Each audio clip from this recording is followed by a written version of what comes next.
And we're off.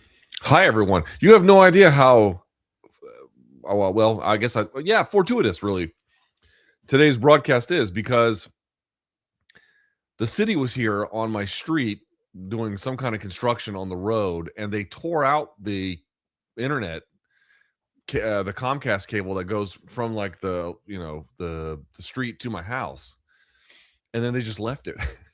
So I had to call it's not for once. You can't blame Comcast. So I had to call and be like, yo, I need someone to come run this back to y'all's, from my house to y'all's thing. And they're like, so I'm thinking, oh, they'll be here next week, then I have to use my laptop and the setup doesn't look as nice. And then they came here like they just got done. They got done like 5 minutes ago. It was great. I was like, oh my God, how great is that? How great is that timing? How fortuitous. All right. So welcome, everyone. My name is Luke Thomas. This is episode 296 of my live chat on what is a pretty quiet week in MMA. We had a big UFC kind of Seattle post-fight buzz. It was fantastic. And then the card tomorrow, or I should say Saturday, and we'll preview it on tomorrow's MK, is just the worst thing you've ever seen in your life. So in any event, we'll talk about that, but I think it's going to be a pretty light week around here. So that's okay. Happy that you're joining me. Thank you so much for doing it. Thumbs up on the video. Hit subscribe if you haven't. Send it to somebody who you think might need to see it. This is how it goes. I put up a thread. It got a bunch of responses. I couldn't believe it. I put up a thread yesterday on the post section here at youtube.com/Luke Thomas. You guys fill it up. We'll go for about an hour or so on the free questions there. And then if you would like to, you don't have to. It certainly goes a long way if you will. You can put in a donation into the super chat. Put a question there. We'll put it on the screen. And it goes a long way towards supporting the channel. Yeah? All right. We have a lot to get to. So without further ado, here, let's do this first, actually. Let's get this party started.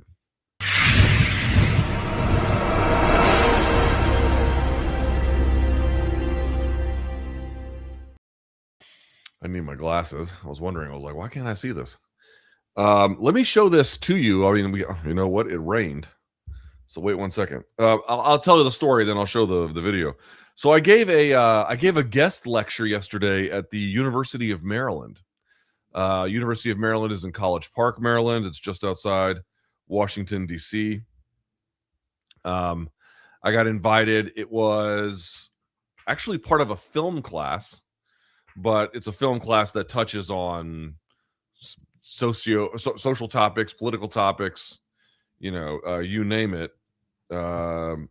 Anyway, and they were watching a movie where one of the characters had invoked MMA and jiu-jitsu and whatnot, and then they wanted to go down a rabbit hole to see what all of that meant. So I gave a lecture officially my lecture yesterday was on the connection between MMA and combat sports and, essentially what is right-wing politics. Now, I also talked about the other side because, of course, if you're talking about any kind of phenomenon, there are always going to be exceptions to that rule. So, for example, Muhammad Ali at age 25 in 1967, avoiding the draft. And this is clearly, it's not MMA, but it's combat sports, and it clearly does not have a right-wing vector. The amount of sort of combative athletes that have come out of the sort of communist socialist government of Cuba kind of counteracts some of these narratives as well. And there are many other ones too beyond that. I went through those as well. But the question was like, why are the right and MMA and then combat sports more broadly, why are they connected? And how is that the case? So there was 5 parts to the lecture, sort of the psychological forces / social forces, the history of the Gracies in fascism in Brazil in the 1930s, brings us to modern day politics, brings us to Europe, as well as sort of political candidacy from the athletes themselves and or political support more broadly. And then lastly, that last chapter, which is, here are some exceptions to the rule that are also worth noting. Anyway, yeah. So it was cool. That was cool. The guy who teaches the class reached out. Very, very friendly, very bright guy. It was 2 of them, really. And yeah, it was awesome. Professor Nichols, and it was his name, and it was cool. It was cool, man. It was extremely nerve-wracking. And in fact, that's why I haven't posted much on either. I mean, things are moving on my political channel because of the support I have, but I haven't made any new videos for it, and I definitely haven't made any new videos since basically Sunday or Saturday for the post-fight show for UFC Seattle.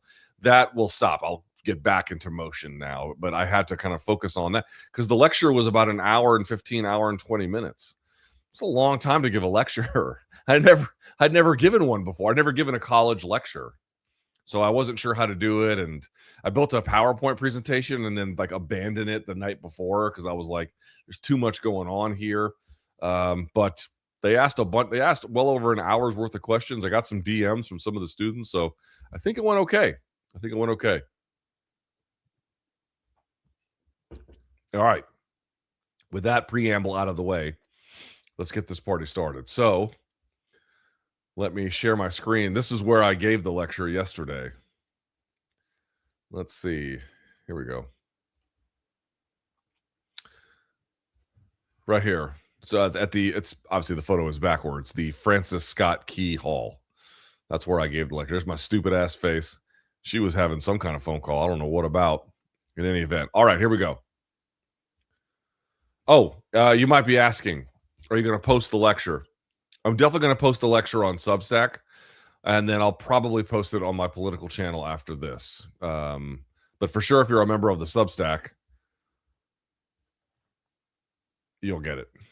I'll post it there for sure. Okay? All right. Okay. A few weeks ago, you began the live chat with "Let's Bang," and I genuinely ask that you begin either your lecture or the next live chat exactly that phrase. I can tell you I did not begin my lecture with "Let's Bang."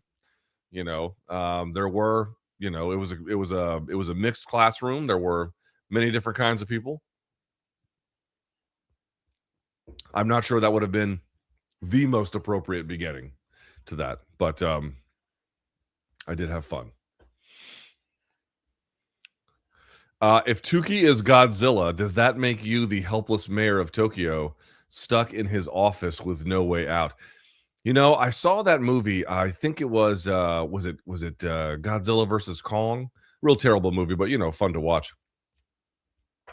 And there was a little girl who was like Godzilla loved her or something, or she could speak to Godzilla, or I can't remember exactly. She could like understand Godzilla, something like it's kind of like the reverse. Like my daughter and I have that kind of a relationship. She'll be home in, I don't know, about 40 minutes or so, maybe a little bit less, and she'll come in screaming through that thing. But I love that. I love it when she comes home with a big attitude. Kids coming home just quietly, it's not as fun. When kids come home like banging through the door, that's what kids are supposed to be doing, right?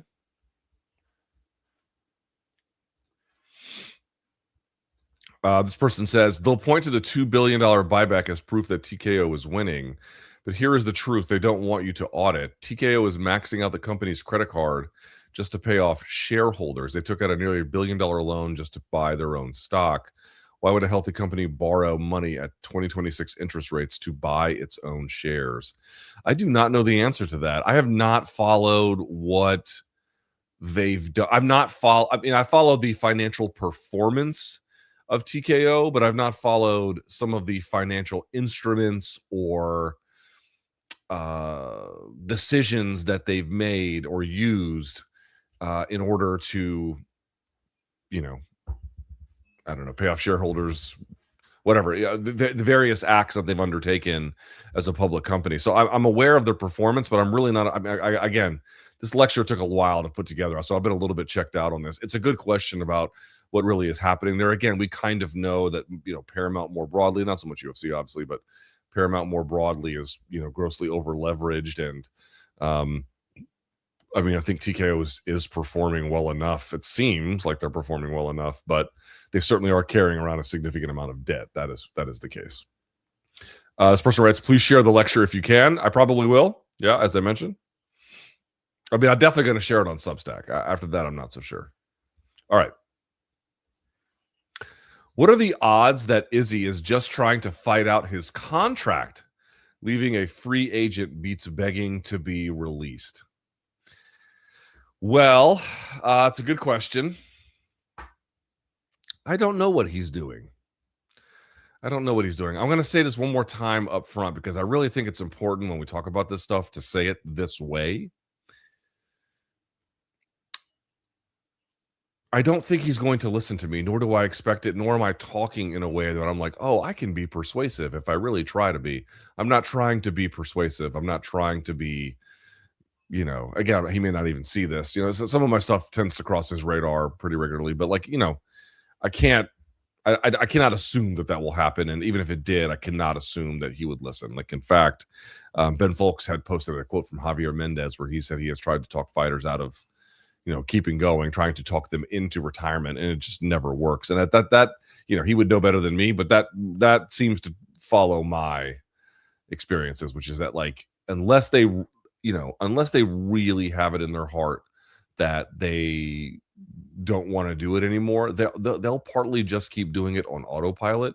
And especially at the end, change is hard. Thinking about themselves in a different way is hard. Dustin Poirier was able to do it in part because I think he was telling himself, and I think it's true, he wanted to spend more time with his kid because obviously they live in Louisiana, and then he would travel to Florida to do his camps. To my knowledge, Izzy doesn't have anything like that, so there's less of something to anchor you in place as opposed to just doing what you're doing. And I think, as I mentioned, unless you're really, really focused on, okay, this is the end date, here's why it's the end date, and I'm going to really stick to it. There's just think about how many forces there are to collect you and push you forward. UFC might need you for another one. I'm not saying it's an easy paycheck, but if you're Izzy, he's not going to fight for anything less than, at a bare minimum, several $100,000, right? That's a good pay. It's, again, question of whether how much higher it should be is a different one, but certainly it's good pay relative to the average Kiwi or American. He may not really be in touch with his own feelings of doubt, or if he is, he might be actively fighting them. You know what I mean? Like, there's just this inertia once you've built up as much career time as Izzy has that just kind of propels you forward. You have to swim upstream in many cases, to get out of the game and stay out of the game. I mean, consider Khabib. Khabib retires, and then there's this whole drama of Dana White being like, I'm going to go meet with Khabib and try and talk him back into this. And obviously it didn't work, but it didn't work because he had a firm idea about what his career was going to look like.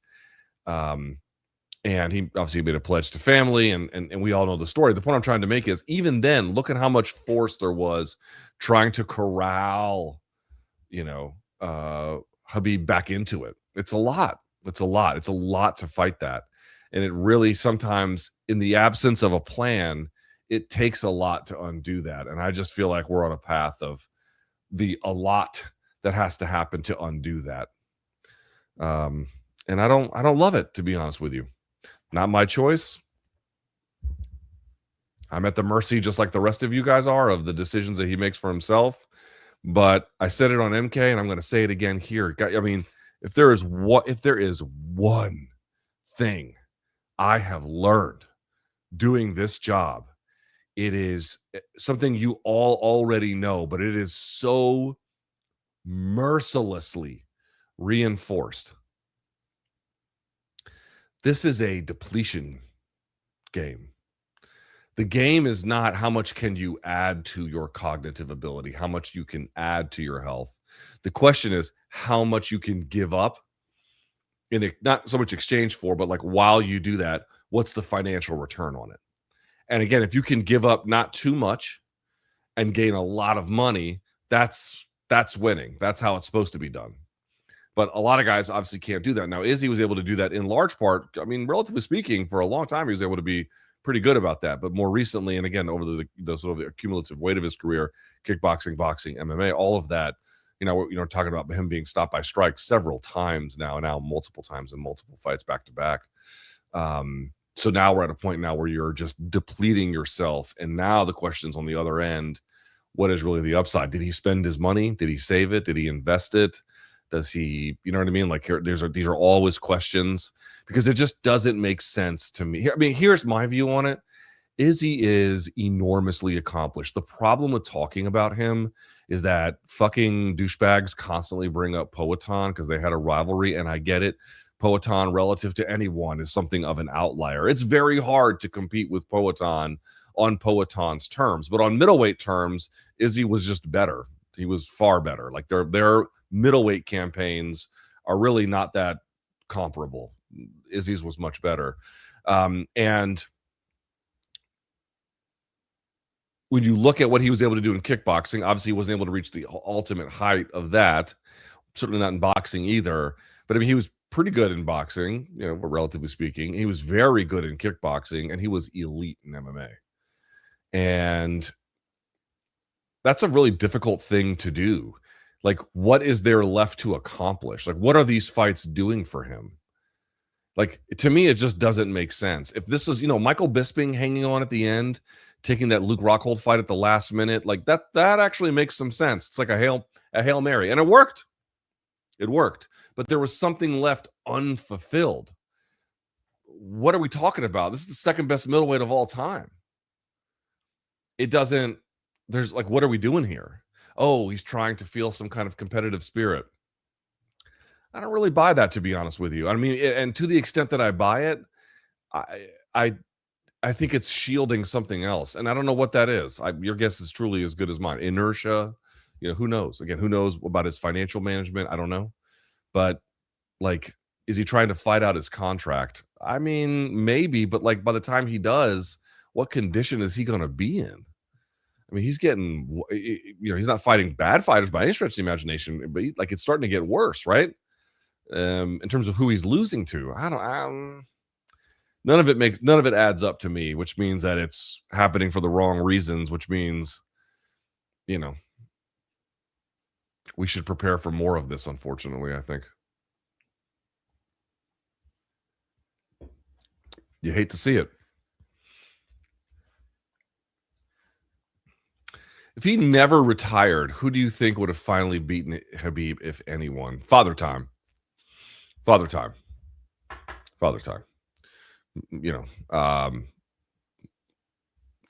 mean, maybe Saryukian would have done it, but I mean, Khabib could kind of seen, he saw the writing on the wall. Like, there was a moment to give Islam a chance to shine. His skill set was way ahead of his contemporaries, but eventually the second generation would have caught up. Exactly when that is, it's hard to say. I'm not really sure. But no, Father Time. Like, who else was it going to be at that time? At the time in which he was competing, when he retired after the Justin Gaethje fight, who at that time had a shot at beating him? Nobody. And again, Saryukian is also very speculative. I mean, maybe Ilya or something, and even then, that's quite speculative. But like, that's how long it would have taken in the absence of Islam, right? He would have just held it. He was way ahead of people. I'm gonna say it one more time, dude. Like, Khabib obviously had some rounds that were duds, some fights that were better than others, but like, what he represented to me at his best was a guy who could marry different forms of takedown. So he could wrestle upper body, he could wrestle lower body, he could wrestle upper and lower body at the same time. He could do traditional leg attacks and hip attacks, but he could switch to everything. He had throws, he had trips, he had foot sweeps. I mean, you saw less of that, but he can do those to an extent as well. Like, he just had a huge universe of takedowns by which to go to. Then once he was able to get on the ground, he was very, very good about pinning. He was very good about passing, and he would play that pin pass game with submission threats as well as heavy ground and pound, like quite punishing, mean ground and pound. Like, that was a formidable fucking thing. There was no one of his contemporaries at the time in which he was peaking. There was nobody who could touch him. No.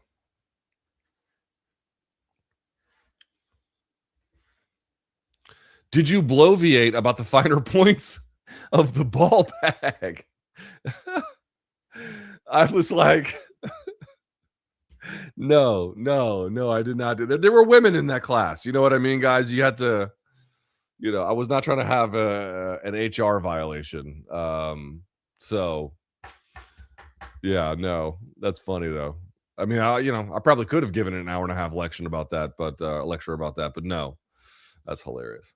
I couldn't believe it. There was not only women in that class. There was more women than guys asked questions.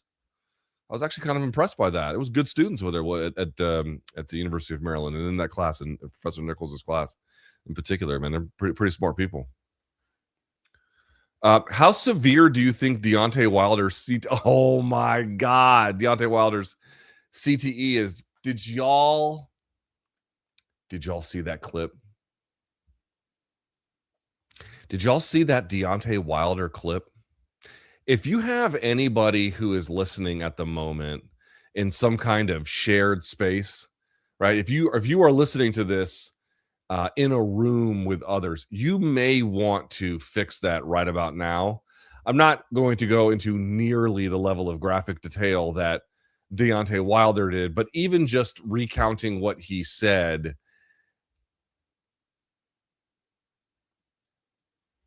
I don't even know where to start with this. I don't even like, first of, okay.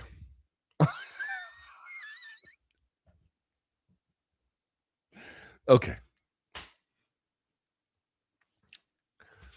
There is a moment in that interview where it's a Piers Morgan interview, where Piers Morgan is kind of asking him, how does he know that I think it was either his wife or his ex in some capacity, wife or whatever, who he had children with. And we're talking, first of all, the context is we're talking about their disabled daughter.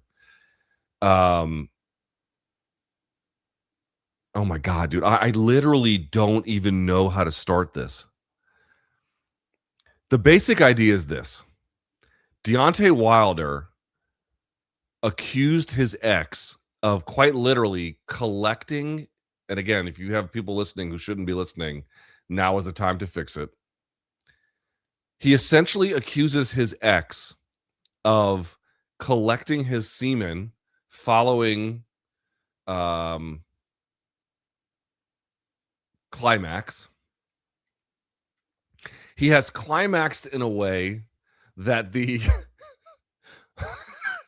flotsam and jetsam of it is visible and collectible.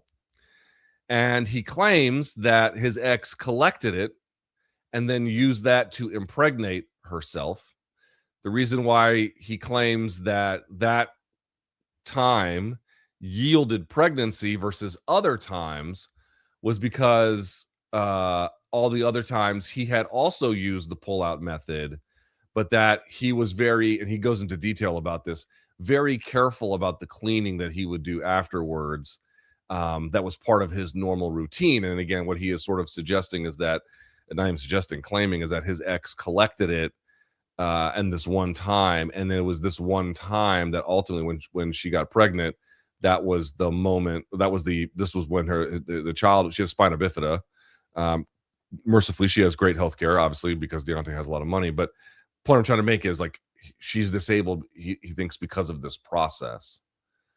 And then, okay, he tells this in graphic detail. I mean graphic. Like the kind of thing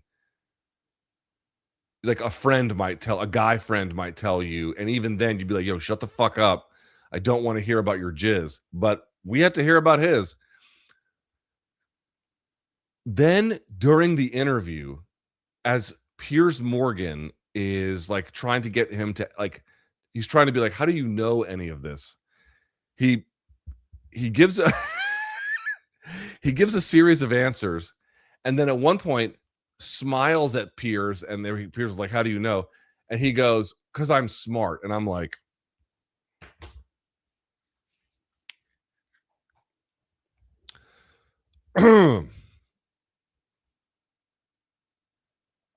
no.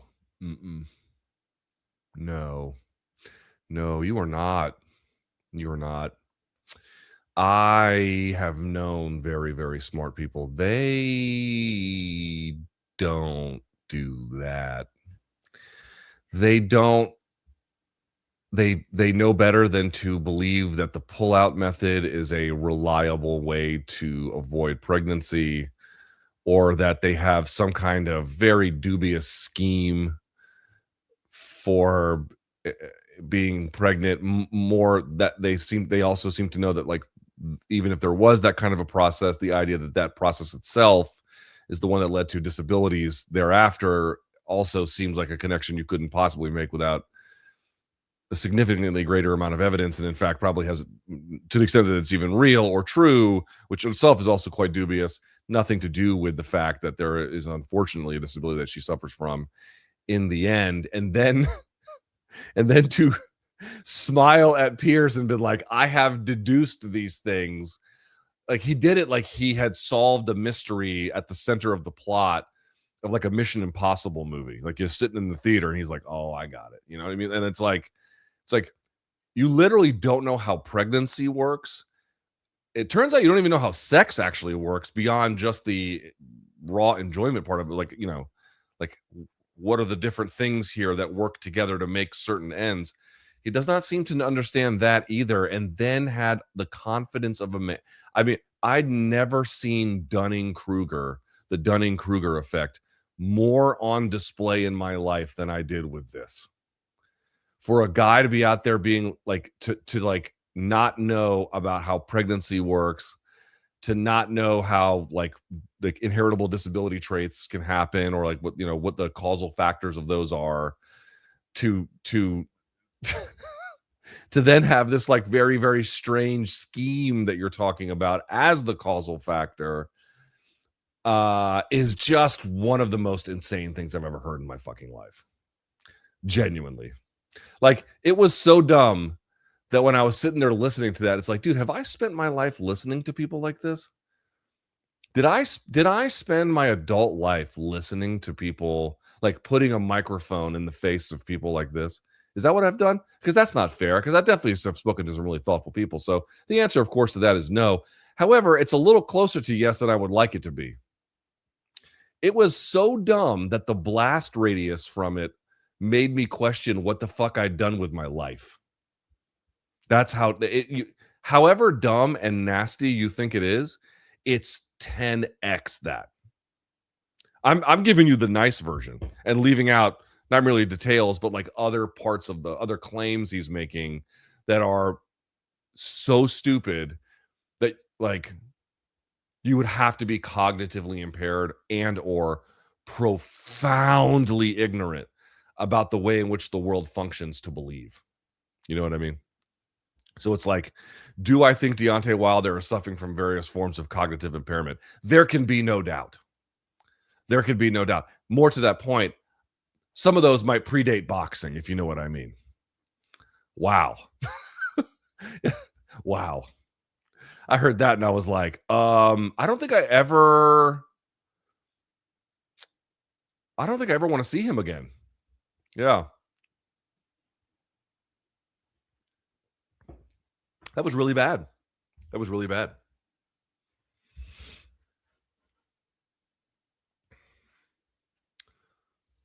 Luke, have you heard of the Canadian MMA fighter Bobby Poulter? That's a Canadian name. Gord. He fights in a regional promotion in Toronto called Unified MMA, and a couple of months ago beat Simon Marcus, the former kickboxer, in an insane title fight that Aaron Bronstetter deemed was the craziest fight in Canadian MMA history. Let's pull this up a little. I was able to attend it live and can confirm it was absolutely wild. Totally agree that fans, by the way, should support their local promotions. But this event was a little pricey at $140 a ticket. I mean, that's not bad, all things considered. The fight is on YouTube, and I'd love your analysis on his potential if he were to fight at 170 in the UFC. I'll have to take a look. We need more Canadian stars. Can he be the next big thing out of Canada? I will have to take a look, but that's a great recommendation. Bobby Poulter. All right. Against Simon Marcus. In response to the John Jones question, here we go. In response to the John Jones question at the Seattle presser, Dana said if John really wanted to fight, they're required to offer him 3 fights and pay him if they don't offer him those. With the amount of fighters who say they're not offered fights, how true is that really? Do the 3 fight offers have any merit? Can they offer 3 unrealistic or short notice matchups to get around that? Yes. This is something he said for years, but it's never quite clicked for me personally. Love the show. So again, there may be, okay, so let's be clear about something. There might be newer contracts. There might be newer language around these things, these items. So I can only tell you what I have known to be the long-standing practice. I don't know if this is exactly the way that I've not seen a contract that's been out in the last year or so. Maybe a little longer than that, year and a half probably. So there could be some new language around this. The way it typically has worked, and again, there might be individual differences in various fighters' contracts, like especially at the high end, there could be some differences. But the basic idea would be that if they offer you a fight and you turn it down, or if they offer you a fight and you say you can't make it or you don't want it, all of this counts and in fact can restart the clock some in certain cases when they need to offer a second one again.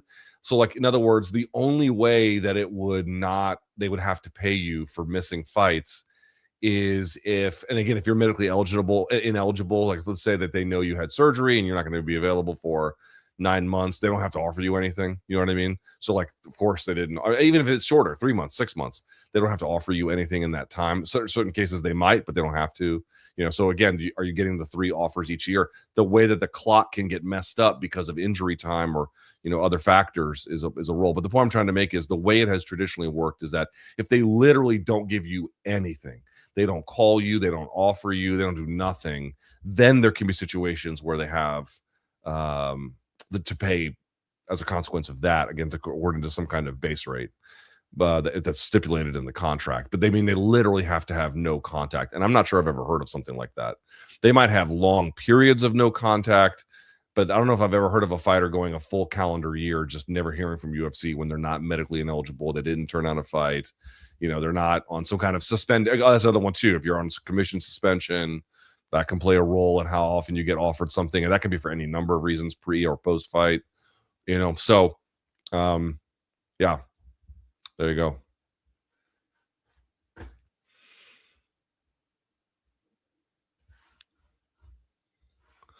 With the state of the global climate, do you think Keith Jardine is next in line at light heavyweight? I don't think the Dean of Mean is next in line. How good would Keith Jardine be in 2026? He'd be top 10.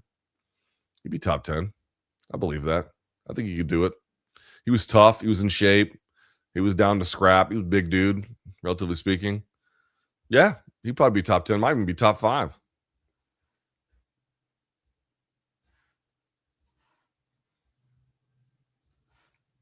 I recently watched the Gene Jayon Silva Arnold Allen bout, and something I noticed a lot was them using more sophisticated ties to create lanes for strikes. Things like overhooks that went cross body,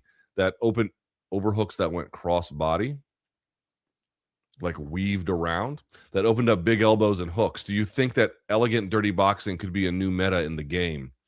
One of the things that always made DJ stand out to me was how seamlessly he would enter and exit the clinch with strikes. Like the disciplines weren't separate. They all flowed out of one another. Seems like maybe just now some guys are catching up. The clinch as a place for striking has declined somewhat. Like if you go back and look at what Anderson Silva was doing to Rich Franklin, guys are very good about breaking the clinch or a little bit uneasy about spending time there because they feel like, you know, they don't know how to control someone from there nearly as well as they used to. I mean, obviously there are parts of MMA striking that are more advanced than that. What I'm trying to say is things ebb and flow, right? There's new developments, but as a consequence, sometimes things get lost a little bit. Mount used to be a little bit of a lost art. It's come back to a degree, but there was years there where guys just wouldn't take mount because they didn't know how to use the position without losing it. You know, there's a little bit less of that problem, relatively speaking, these days. So there's give and take in both directions. But, you know, a good clinch, I mean, people think you can just, you know, change levels if you're being muscled around in the clinch to go to a takedown. In certain cases, you might be able to, but a lot of times you'll get fed knees, so guys are reluctant, and you're getting turned and pulled off. Your base is constantly getting broken, and you're constantly having to, like, oh, they're kneeing you in the ribs this side, so you bring the hand down, and then they chop you on this side because, you know, your defense is now exposed based on the way your body is contorting. Like, it's a whole kind of science.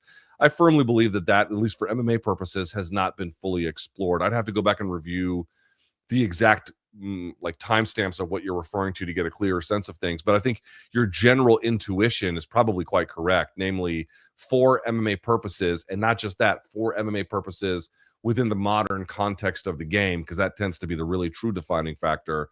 Have they reached some kind of innovation endpoint. No, I don't think that they have. I think that there's probably quite a bit left. And, creative guys, if there's one thing you can say for fighting nerds, whatever is left of them, I guess Hoofy left, but, those guys, whatever you want to call what that is, they're pretty creative. They've got a lot of different ideas. They like different angles. They like different setups. They play with timing. They play with looks. So sure, again, I don't think they can revolutionize the position necessarily, but a lot of clinching that you see today happens along the fence where guys are driving their weight down and leaning into it, right? That's a lot of that. Or, the fence is blocking them in some kind of a way. So you're not even fully, controlling their body. There's this give and take with the wrestling as it pertains to the cage. There's less of that in open space.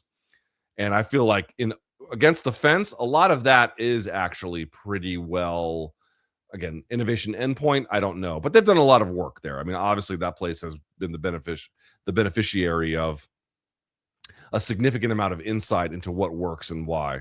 In open space, though, guys are still a little more reluctant to fight there without real skill development. And I think that area could probably use some improvement. Sure. It's a good question here.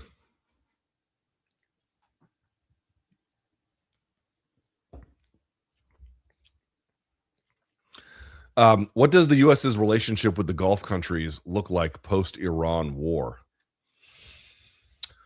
That is a very good question. I do not know.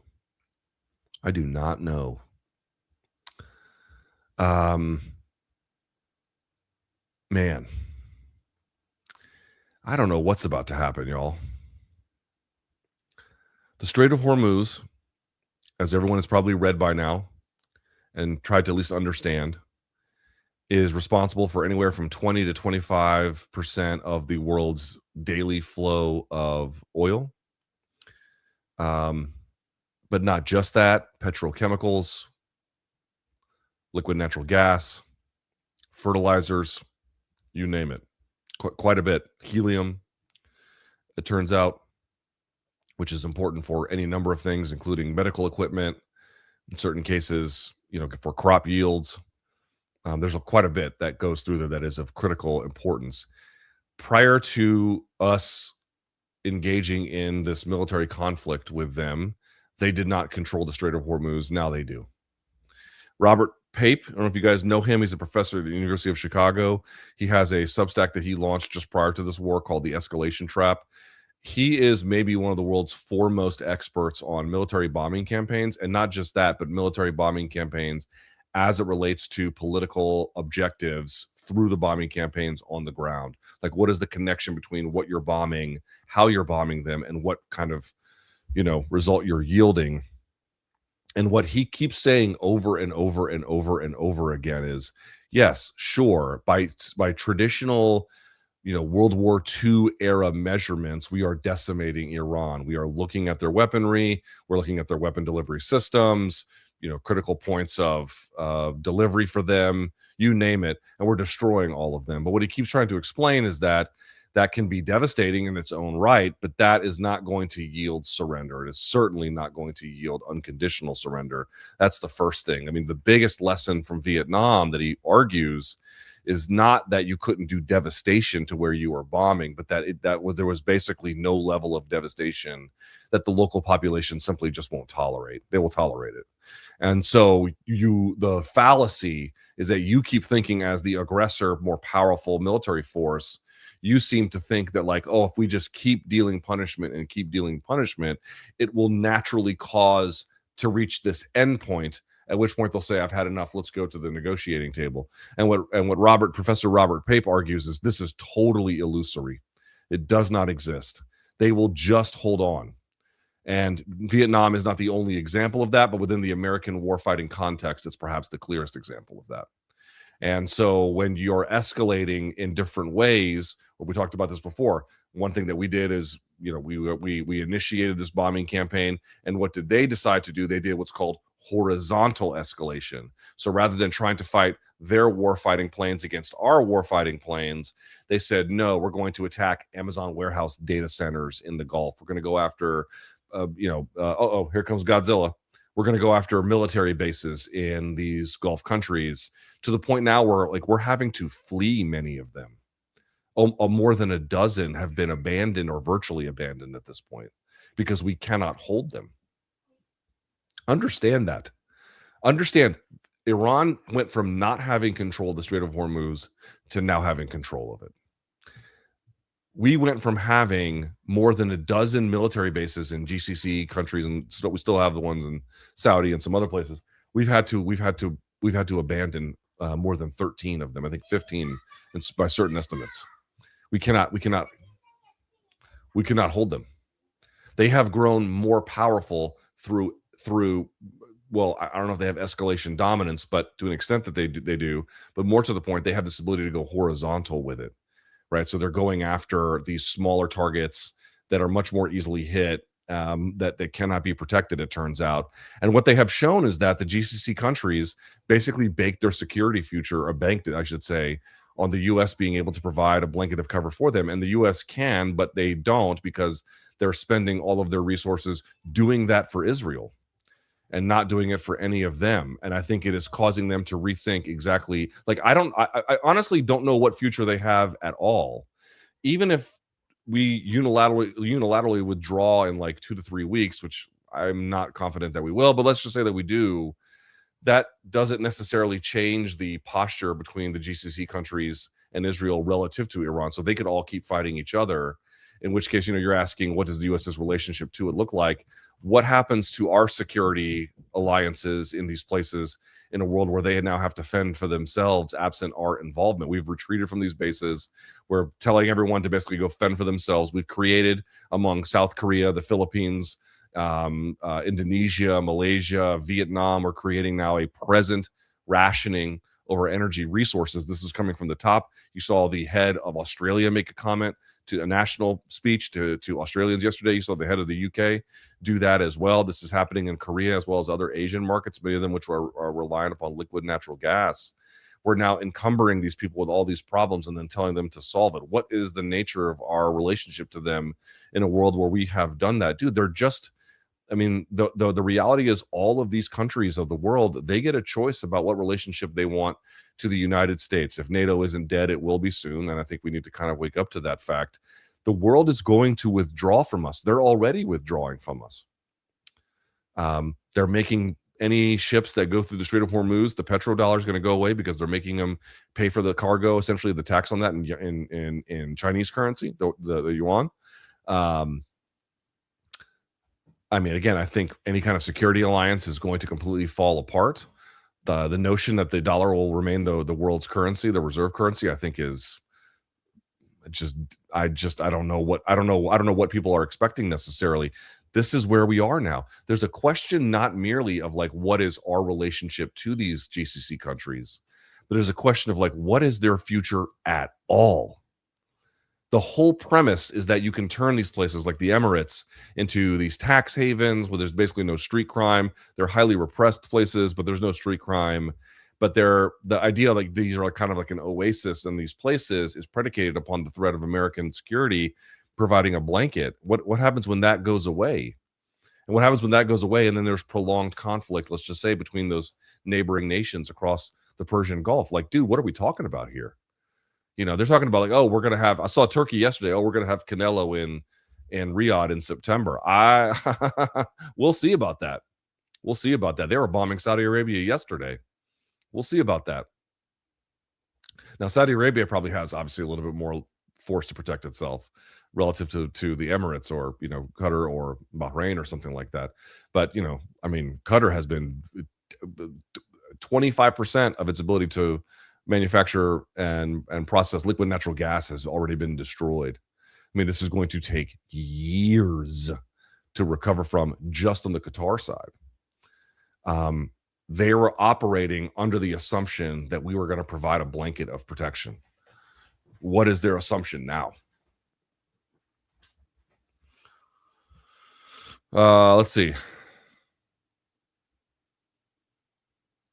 Oh, good question. Who are the fighters you feel fortunate to have seen compete live? That's a good one. That's a great one. Bud Crawford could be one. I mean, he's a terrible person, but I didn't miss much. I've seen almost all of it. You mean live? Okay. Like in person. I was there for several John Jones's bouts. Big ones too. I was there for Conor Khabib. You said which fighters? I don't know if I ever went to a BJ Penn fight. I don't know if I saw any of his live. I cannot recall. Rousey, even though she ended up, being what she was, it was nice to see some of the highlights of that and its better moments anyway. Diaz's I've seen, Nick and Nate. I mean, I've been watching since before The Ultimate Fighter. Like, I've not seen all those people compete live, but I've seen some big ones. I mean, Jones Evans was a huge fight. I was there for that one. Obviously, it was Crawford Spence, Canelo for that matter, before he turned into whatever he is now. But like on that run up, like circa 2021, when he was fighting the Caleb Plants of the world, like that was fucking sweet. That was awesome. Yeah, stuff like that.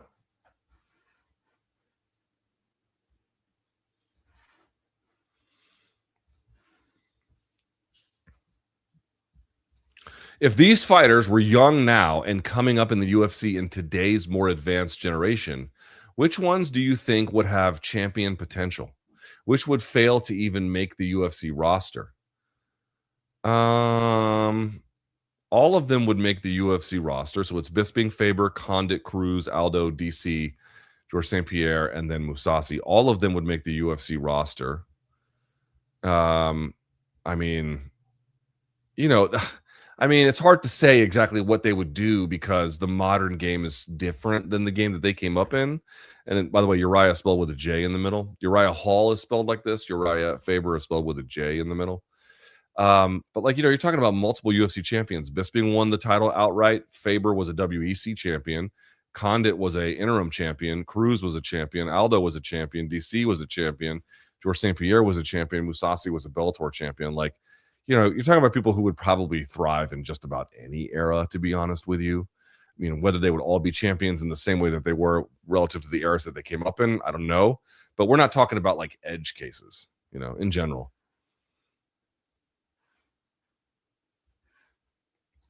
Do you really think the UFC would never be the same as its glory days?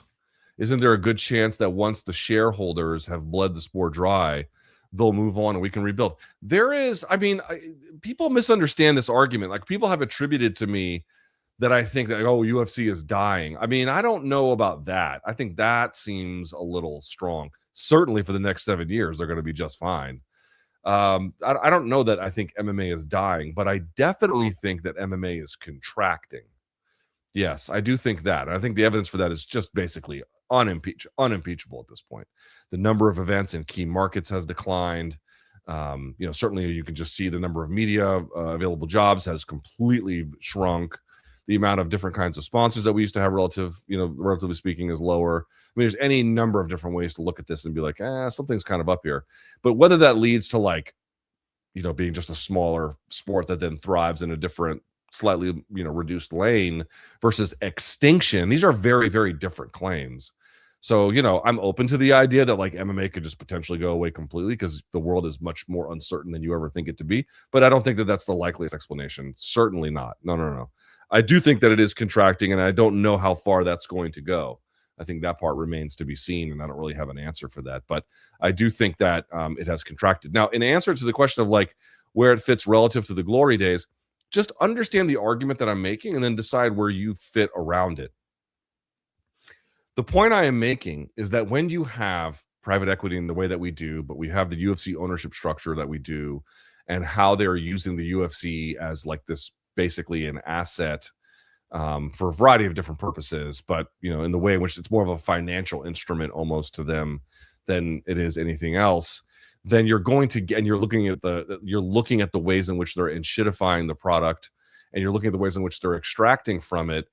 What you just have to ask yourself is, as long as those practices are in place, and many of them seem fundamental to the way in which it is currently run, for better or for worse, then what can you reasonably expect?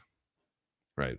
That's the argument. The argument is, if they're going to be playing this extraction game where they're taking from both the fighters, taking from the fans by like these exorbitantly new high prices, and to an extent, even the people who are, bringing them to the cities that they're in, and they're taking from all this, as long as they have this kind of extractive view and this, this treatment of the UFC as an asset versus a very unique property to be very carefully managed, what are you going to get?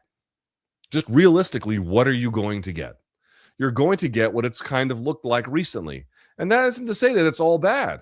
We just came off of a great UFC Seattle. Was great. It's great. Now it's mid-tier great, but it's great. It was great. You'll still get some of that. They still have so much going for them that it's impossible to have nothing but a bad product or something like that. Again, there's a little bit of hyperbole that surrounds it. But the question is, like, if you're going to treat it like this, there's no real reason to expect it to fundamentally change. And more to the point, there is some reason to think that it will take a while and it will be very slow, but that this is sort of a slow decline that you're going to be introducing the product to. Right? This kind of like very, very slow thing where you're not fixing certain things. Things are getting done a little sloppier than they used to. Again, what fights you're bidding on versus what you're not. All of these kinds of considerations, how much you're bidding on them, and letting things go. And it's a little bit of like disrepair that they've let it fall into, is the way I would kind of look at it. And also just created an incentive structure that makes it very, very difficult for elite athletes to even want to bother and waste their time. But you get the idea. As long as that's in play, like, it can't be a glory day. It can't.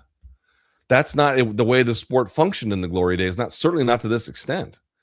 The UFC's heyday is also marked by a strike force that was nipping at their heels,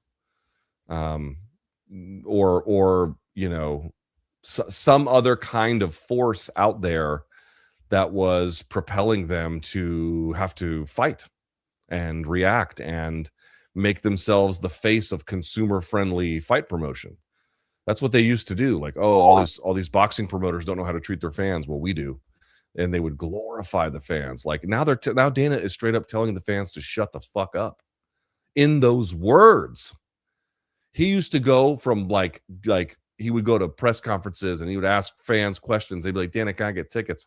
And he would give out tickets, and he would sign every autograph, and he would take every picture, and he would do all the things that a promoter does to kind of glad hand the fan base and like talk them up and how smart they are and blah, blah, blah. And he's literally now at the point where he's just telling them to shut the fuck up in those words. Like, that tells you everything you need to know. I should have made a video on this, but I was so busy with the lecture, I didn't have time. But I want you to think about something. Like, just imagine, I said this kind of on MK, just like imagine like a really, really powerful CEO.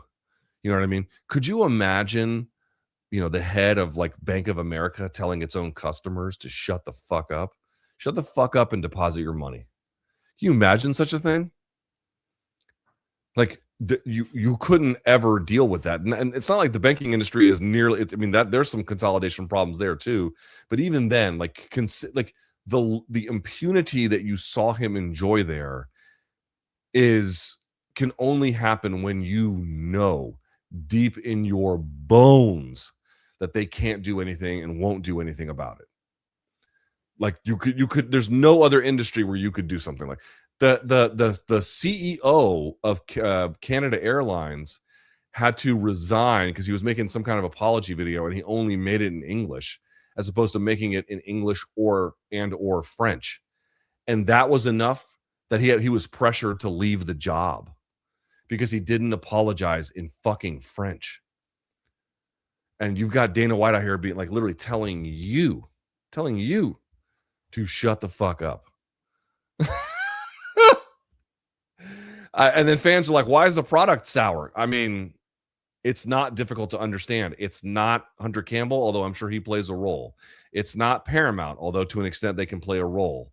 It is the thing that no one seems to want to accept as true. It's the most explanatory fact. It's the thing from which you can understand the entirety of our present and probably our future as well. It is that they are a monopoly. They are a monopoly. They are not just a monopoly. They're one of the most tightly controlled monopolies relative to the size of the industry and the firm size of any industry in the present American market. In fact, aside from a utility company or some other kind of natural monopoly, what would you point to as a case where there's another monopoly of significant size? And we're not talking about ones that may have like congressional, not veto, but exemption. Like in 2009, they were taking 90 cents of every dollar in the industry. What are they taking now? As long as this is in play, you're going to get what you're going to get. I think the thing that I would say for optimism around all of this is, who knows? They could sell the organization. There might be new leadership over time. They might have different priorities with the product. There's lots of ways that you need to stay on your toes. The only thing I want folks to understand is, as long as the current set of conditions are in play, it's basically the same leadership, basically the same deal, the television deal, basically the same content structure, right? So, 13 numbered events, 30 fight nights, as long as like these basic sort of pillars of how this all works are in place, it's just going to be what it is. It cannot be anything more.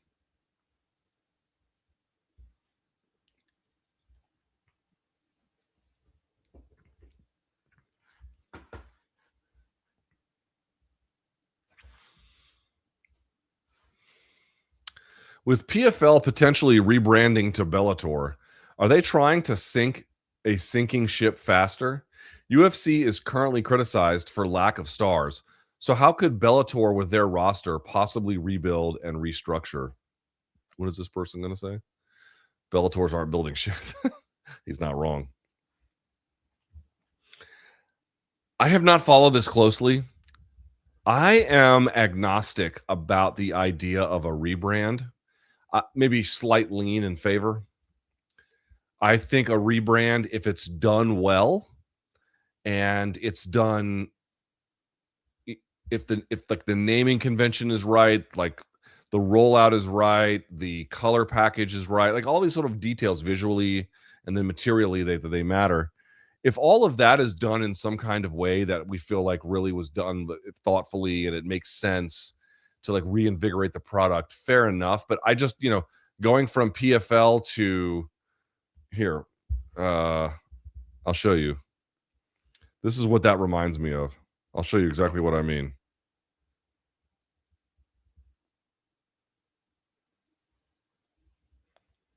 It reminds me of this Alex Jones meme at the top. It's like it's the same guy. You know what I mean? Like, but one might be a little more orange than the other one, but it's the same. It's the same guy. It's the same guy.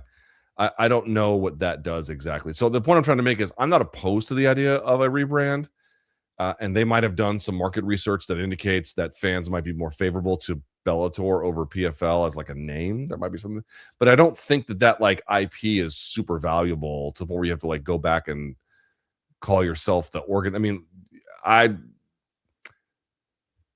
again, if they want to do it and they've got a plan to do it and there's a reason to do it to like really kind of set the tone new for what they're doing, I think there is a world where that can be done. But I think borrowing Bellator's IP, I'm skeptical that means anything. Will you upload your Macy Barber KO reaction? I didn't record it.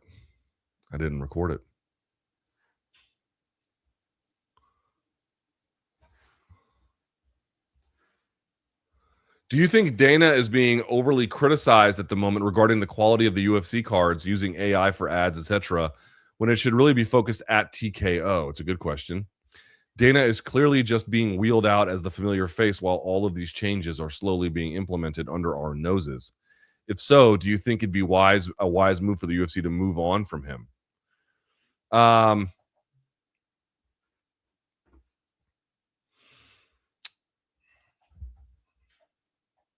they've invested a lot. I mean, here's the problem with getting rid of Dana. Who would talk to the media at all that the fight fans would accept as like, oh, he's a fight guy who is like plugged in?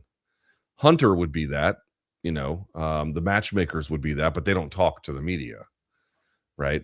Maybe Hunter does, I don't know, but the matchmakers definitely don't. And so you lose. I mean, could you imagine wheeling out Mark Shapiro to do that? I mean, dude, what are we talking about here? Like nobody's needs would get met.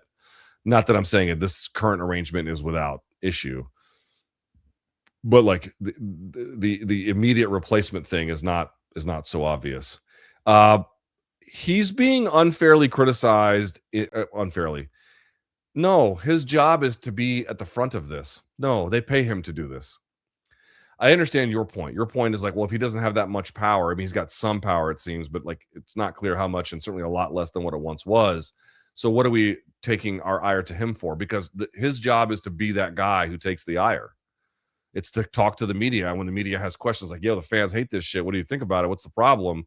His job is to answer that.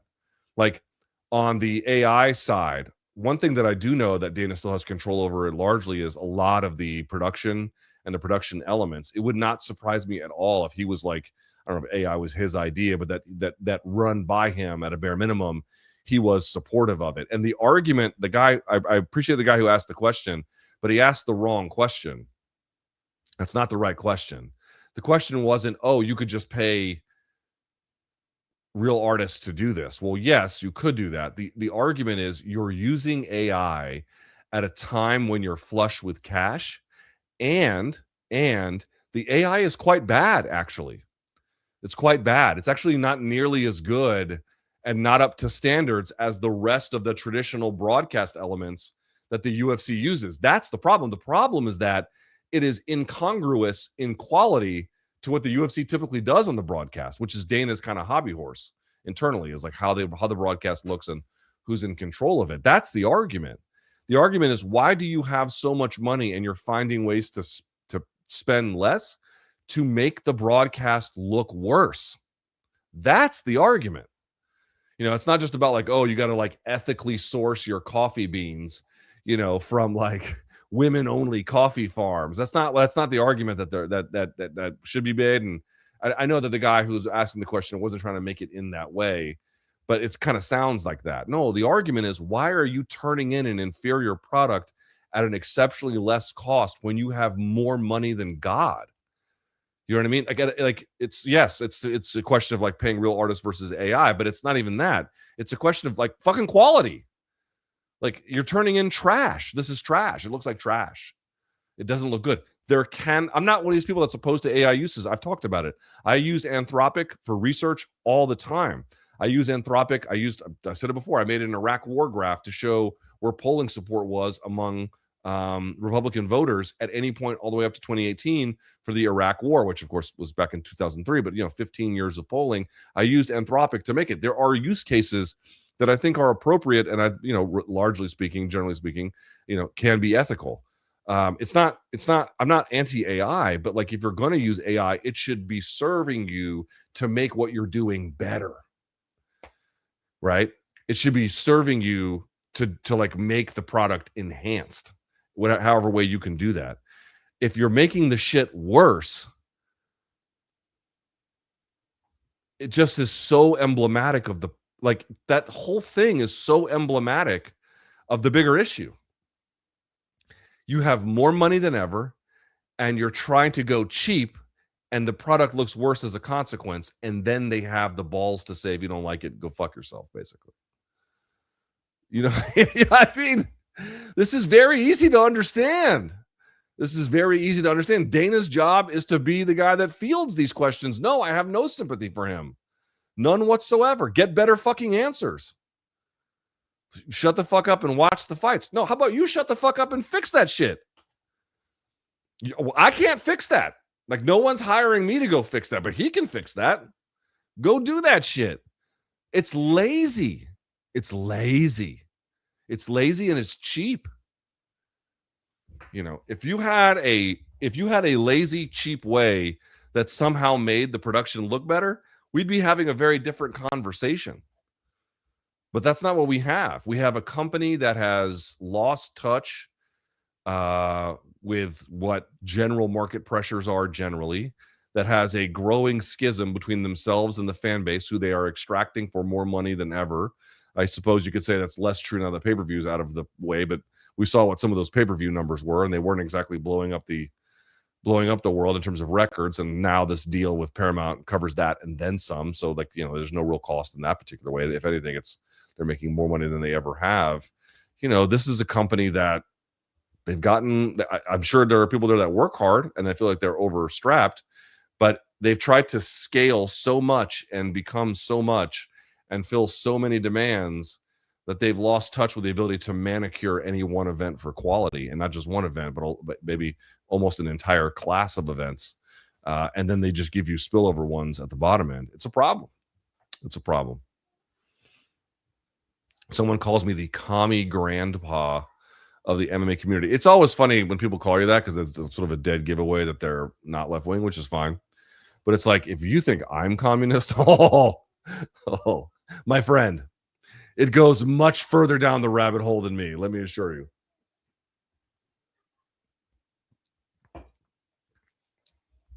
All right. That is it for the free question. This is another one. Any good ones? Oh, I'll do one more and then we'll switch over. Maybe a very simple question. How have you managed to balance your MMA coverage with your other ventures? Very poorly. Very poorly. Very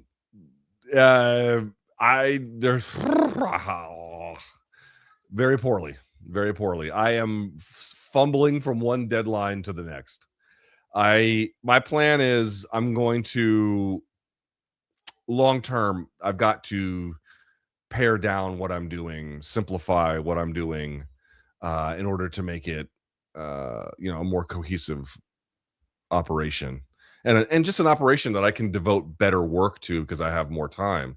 Like, I feel pretty good about the presentation I gave yesterday, but I spent like a long, I mean, not like forever, but I spent some time working on it. Like, I wanted to make sure that it had good information and it was good. But like, look how much time that took away from me being able to upload to this one, me being able to upload to my political channel. I couldn't even post on my Substack. Like, it just takes so much fucking time to do quality work, or the best that I can produce anyway. So poorly is the answer. I have to do less. In order to do more, I'm actually going to have to do less. So I'm trying to figure out ways the next few months, like, what are some ways in which I can begin to free up the kind of room that I need to do the kind of work that I want to do. Because right now I'm just like, stumbling, which I'm sure is not that hard to see. All right. If you have a question that you would like to put into the super chat that goes really far, I would really appreciate that if you would. Please be so kind as to do that. Thank you very much. And you can get around that, of course, if you're a member. If you're a member, you don't have to. You can put in at least a couple questions there. No problem. Just tag Othello if you have an issue, and we'll get that going. All right? All right. Very good. From Max. What's more likely, Conor versus Max in July or Conor versus Masvidal? I'm going to say Max. I know you don't care for Conor's UFC return, but what would you prefer to watch? I think Conor Masvidal is perhaps more competitive. If it's going to be at 55, Max. If it's going to be 70, Masvidal. Yeah. I don't know if I have any interest in seeing Max. I'm not no interest, but I don't think Max is going to get the most amount of mileage at 170 pounds. And Max is the kind of savage who's going to say yes to that. I don't think that's the best thing for him. I think 55, if it's going to be, if 55, Max. I'll put it that way. Chad, welcome to the party. Elmero. Sergio, welcome to the party. What people don't get about aging athletes is that you don't get worse in a linear fashion, he writes. You have worse, more common drops. You will look yourself less often. That's true about aging generally. Like, there's these cliffs that you go off where you experience a rapid amount of aging, and then you kind of plateau, and then a rapid amount of aging, and then you kind of plateau. And of course, that's not quite right. There is a cumulative aging that happens in those intervening years. But there also tends to be certain points in your life where you fall off a cliff. for a little while anyway, and hit a couple of those. And being an athlete is no different. Bondi is out. I predict Tulsi is next. Did y'all see this? Pat Bondi is out. Pam Bondi is out. The head of the DOJ, or now the former head of the DOJ. She was at one time Trump's personal attorney.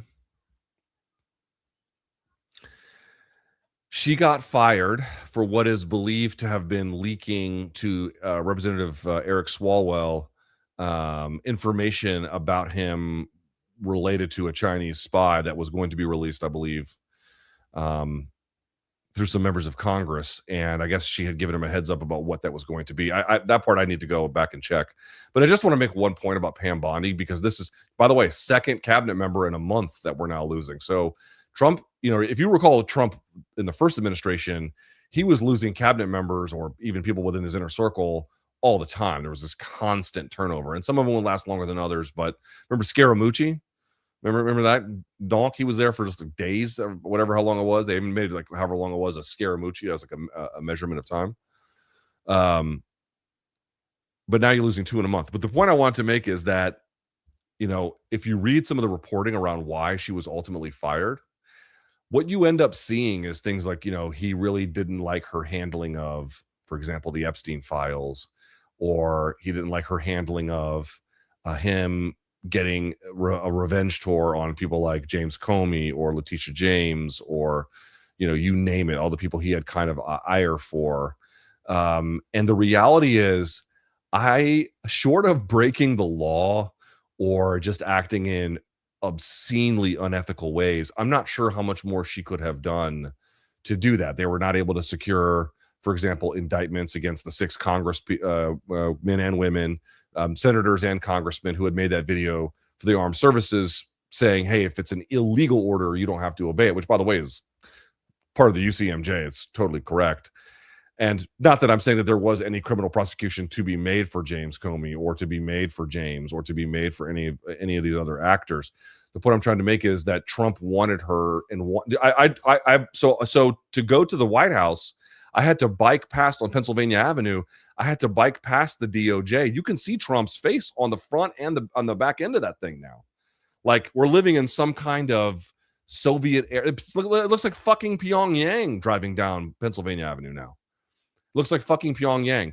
He has wanted to turn the cabinet secretaries and these various arms of the federal government into his personal law firm, into places that he can use to seek retribution. He even said yesterday on a speech, like, it doesn't matter how bad of a guy you are, if you say nice things about me, I'll fight for you to the end of the earth. That is why he was friends forever and ever with Jeffrey Epstein. Jeffrey Epstein called him his best friend for over a decade.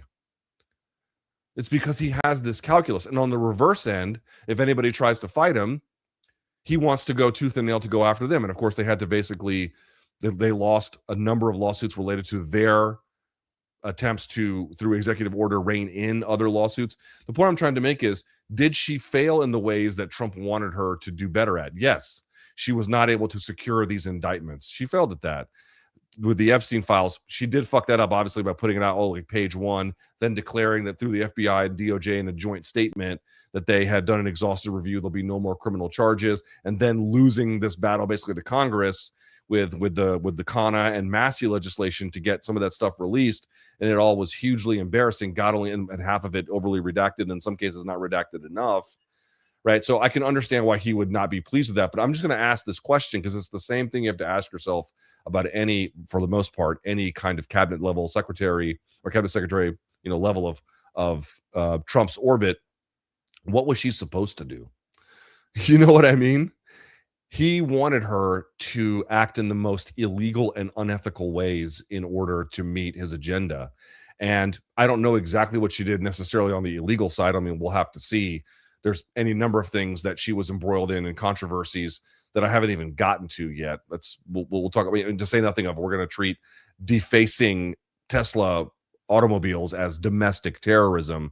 Again, there's a number of ways we can go down this rabbit hole, but I'm trying to point out, like, there was probably a better way to handle the Epstein files. But the problem is this: Trump is all in that motherfucker.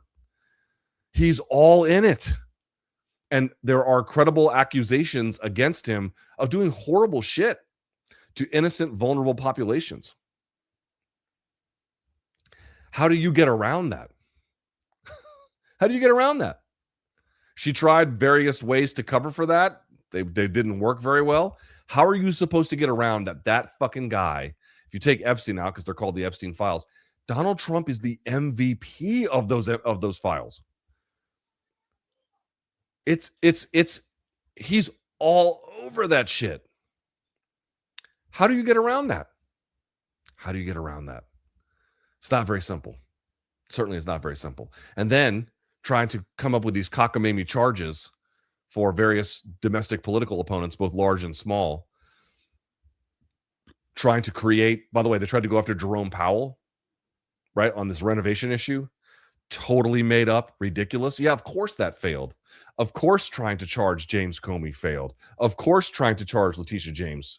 I mean, I'm sure where the things stand with her, but I think that got thrown out too. Like, of course these things failed. Of course these things failed. How could they not? They were inherently partisan in nature. So she actually formally, by the way, in 2020, she was part of the Stop the Steal efforts. She claimed he won Pennsylvania, which he absolutely did not. He lost all of his lawsuits in the state of Pennsylvania. But more to the point, like, she was a personal attorney of his. She went to the mat for him for all of his lying, cockamamie schemes.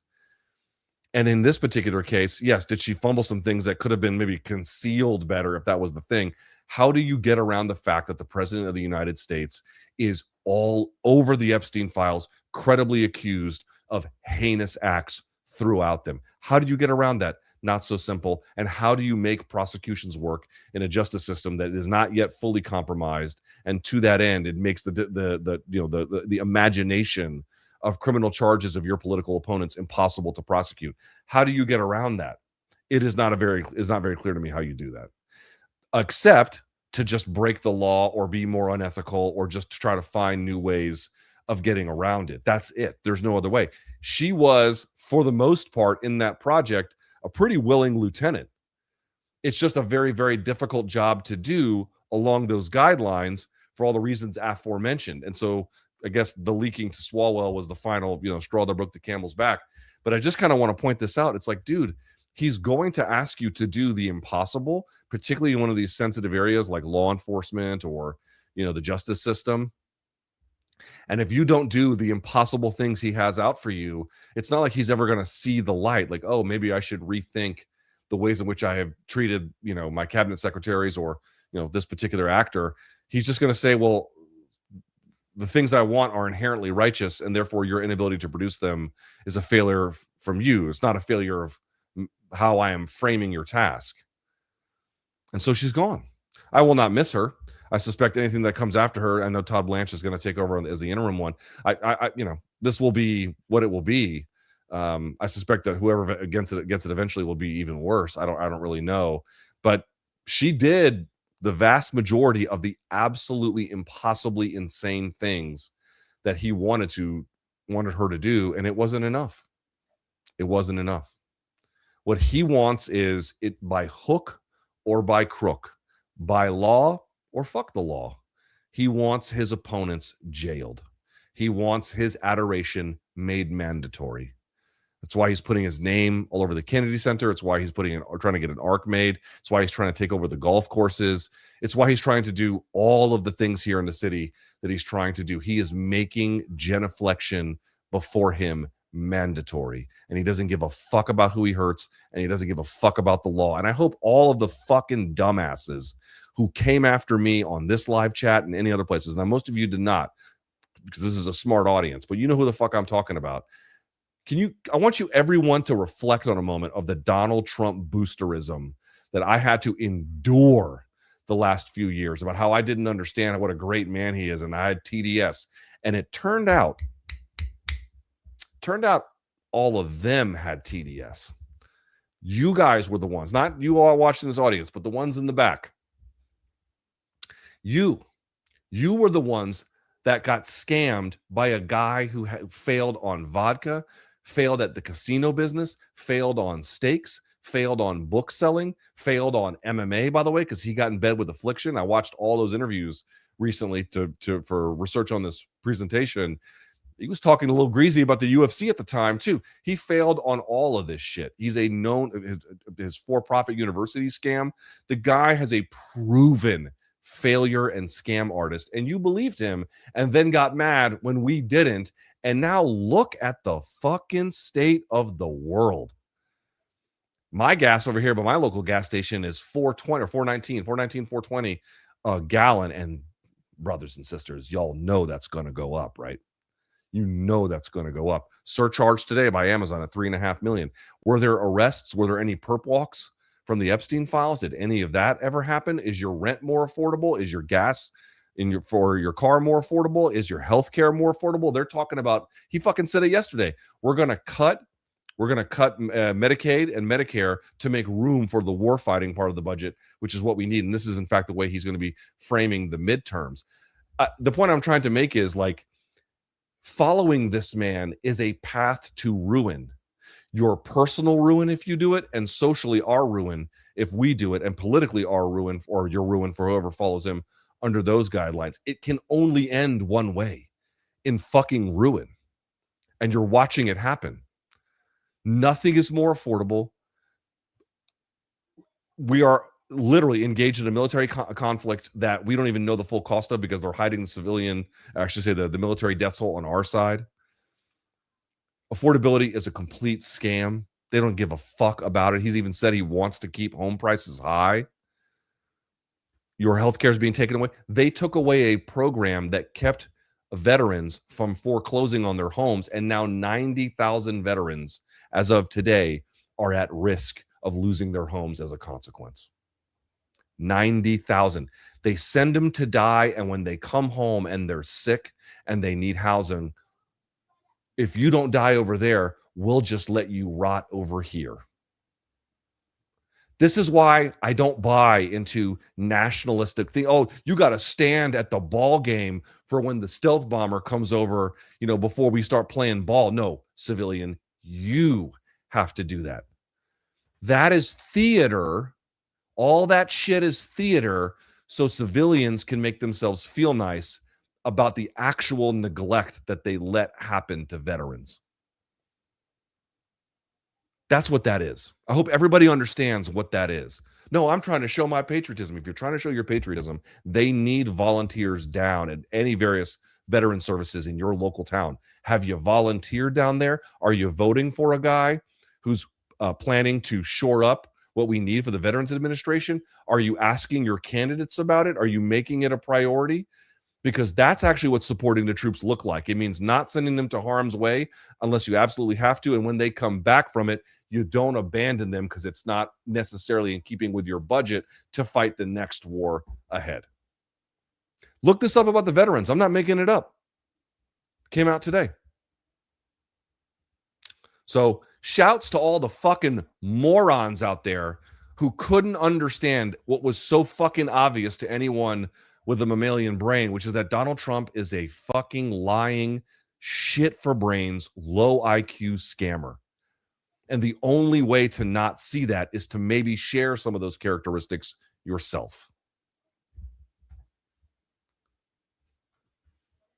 In honor of America's 250th birthday, I'm making a golden trophy for the best progressive voice in MMA and have Mike Johnson presented to you annually. I'm going to win that award like Ariel's winning, Journalist of the Year. Like, I guess he's won it like every time or whatever. I would win that award pretty easily. Look, I'm biased because I'm an astrophysicist. Holy shit. But thoughts on the Artemis 2 launch? Did you ever watch the space shuttle launch? P.S. Thumbs up about, Crystal Kyle and friends. Yeah, shouts to them. I don't know much about the Artemis launch because I've been stuck in my notes. I did see some video of it, and I saw some photos they released of Earth today. But I'm the wonderment that NASA has brought us, the technical, the scientific improvements for space exploration. I believe strongly in the value of space exploration. It's great to see NASA, being able to take on missions of ambition again. I'll put it that way. Would you be open to doing a react content? If so, please react to Joe Rogan downfall is hard to watch. What is that? We have knives out for Rogan because he is a terrible person. He's not just a goober. What's this? Take a picture of this, Othello, so I can take a look at this later. Luke, why has no one ever legally challenged the 3 fights a year must be offered by UFC? Couldn't more fighters get out of their contracts this way? No, the UFC is pretty good about staying in compliance with that stuff. Dave out here gifting memberships like a mensch. 2 RAF related ones. Firstly, do you think the success of RAF will hurt MMA due to more wrestlers going there? Not yet. Secondly, I don't want to give money to Fox Nation. Are you a subscriber? I am not. Not yet. I will if I have to for like business purposes. It hasn't reached that level yet, but we'll see. Why is Nate so revered? DC and Ben Askren are 100% right. He's average. Nate and his brother Nick are not the kinds of guys that are going to beat every opponent. They don't have excellence in that way, but they have 2 things going for them that is very, very important. Number one, when they were called up to the big game, they had some big game moments. So, for example, like you may say, oh, I watched Nick Diaz versus Carlos Condit. That sucked. I watched Nick Diaz versus George St. Pierre. That sucked. That's true. He was not supposed to win the Robbie Lawler fight, and he won it. That was an incredible thing that he did. But the real one to me was the Takanori Gomi fight in Pride, and he wins via Gogo Plata. There's just a certain like the way you have to understand that the Diaz is that they were never, and they saw themselves this way, they were never the hand-picked people that the promoters wanted to succeed. They were kind of always the outsider bad boys that had to prove their worth and had to watch other guys get stuff, and that sometimes they would face those guys, and when no one expected it, they would win. Like when Diaz beat Conor McGregor, for example, or Takanori Gomi or whatever. So they would have these moments of like these massive over delivering. And then, they would have these things that they would say about the way that the fight game works and how they don't naturally fit into it, but then they would kind of overcome it. The point is that they were revered sometimes for the upper bound limit of their ability, but more so it's just kind of a vibe. It's the kind of like this anti-authority kind of attitude and like what it says about distancing themselves and not as class clowns, but as, kind of like the misunderstood rebel a little bit. And that's a potent force in fight promotion. Curious, what are your top 5 vacation spots in the U.S.? I don't vacation in the U.S. very much. Been itching to travel more throughout the U.S. Thanks, King Donk. I mean, if I was to think like where I wanted to take my kid, I wanted to take her to see the Grand Canyon for sure. I've never been to the Pacific Northwest. I'm dying to go to Oregon and Washington State. Dying to go. So that would be like 2. I like doing touristy shit, so I would want up to a point. So I would want to go see Mount Rushmore. I think if you're talking like interesting cities, I've said it a million times. I think New Orleans is one of America's most interesting cities culturally. Obviously, New York City and Chicago are just absolutely phenomenal places. But there's things to see in so many different places, like the Blue Ridge Mountains, West Virginia, and all of the Appalachian Mountains from Georgia to Maine, and different places and stops along the way, and certainly Denver and the Rocky Mountains and the skiing in Utah. And I mean, there's just so much. Hawaii and Puerto Rico, and there's just the United States is such a big place and has so much to offer. It's just really expensive. Luke, I love the content, but we need about 90% less soundboard clips on MK. Please and thank you very much. All right, I'll tell them to do a little bit less. Did you tell the Maryland people they're fake Big Ten? I did not do that. No, I did not do that. How do you think the war ends? I don't know.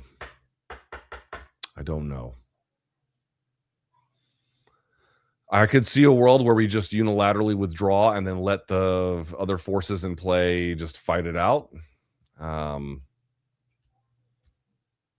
I don't see a negotiated settlement. We'll see. We will see. Can Craig Jones change the BJJ game with his insane prize rewards at CJI events? Also, who would you guess are his investors? I mean, they have to be like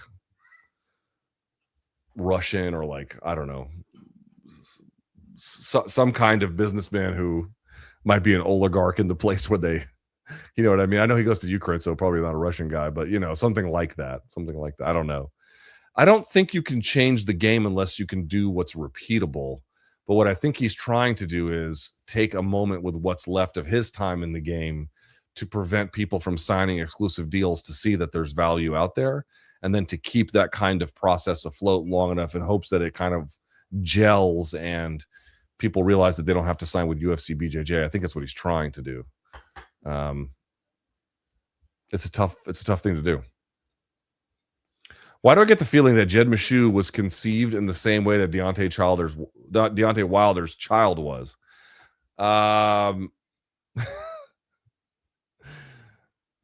What do I want to say about that?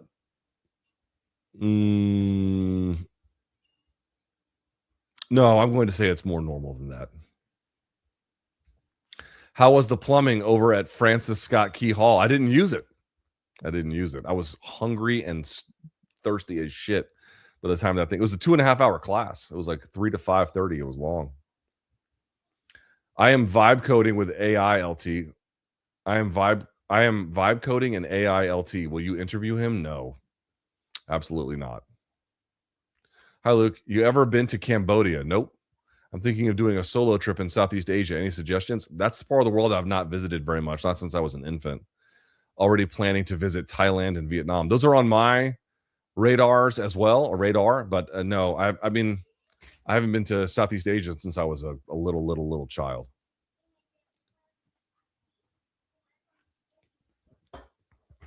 MK all day. Thank you, Saul. Do you think there will be an escalation with ground troops in Iran, or do you think Trump will declare some sort of bogus victory and bounce out of there?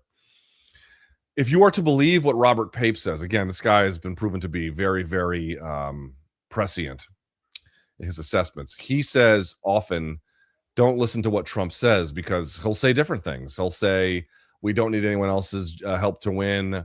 Also, people should send their help to help us to get victory. We've already won. There's already been regime change. But if you don't fully surrender, we'll bomb you back to the Stone Ages. Oh, by the way, we're trying to free these people, but we'll bomb you back to the Stone Ages. Like, there's just constant contradictory and mixed messages. What he says is you should pay attention to what they're just doing from a military standpoint. And they're building up ground resources in order to do what is probably going to be some kind of a ground offensive. Now, the question is that a full-scale ground offensive? They don't quite have the numbers for that, but they do have something for like commando raids or semi-commando raids, potentially to retrieve uranium or enriched uranium,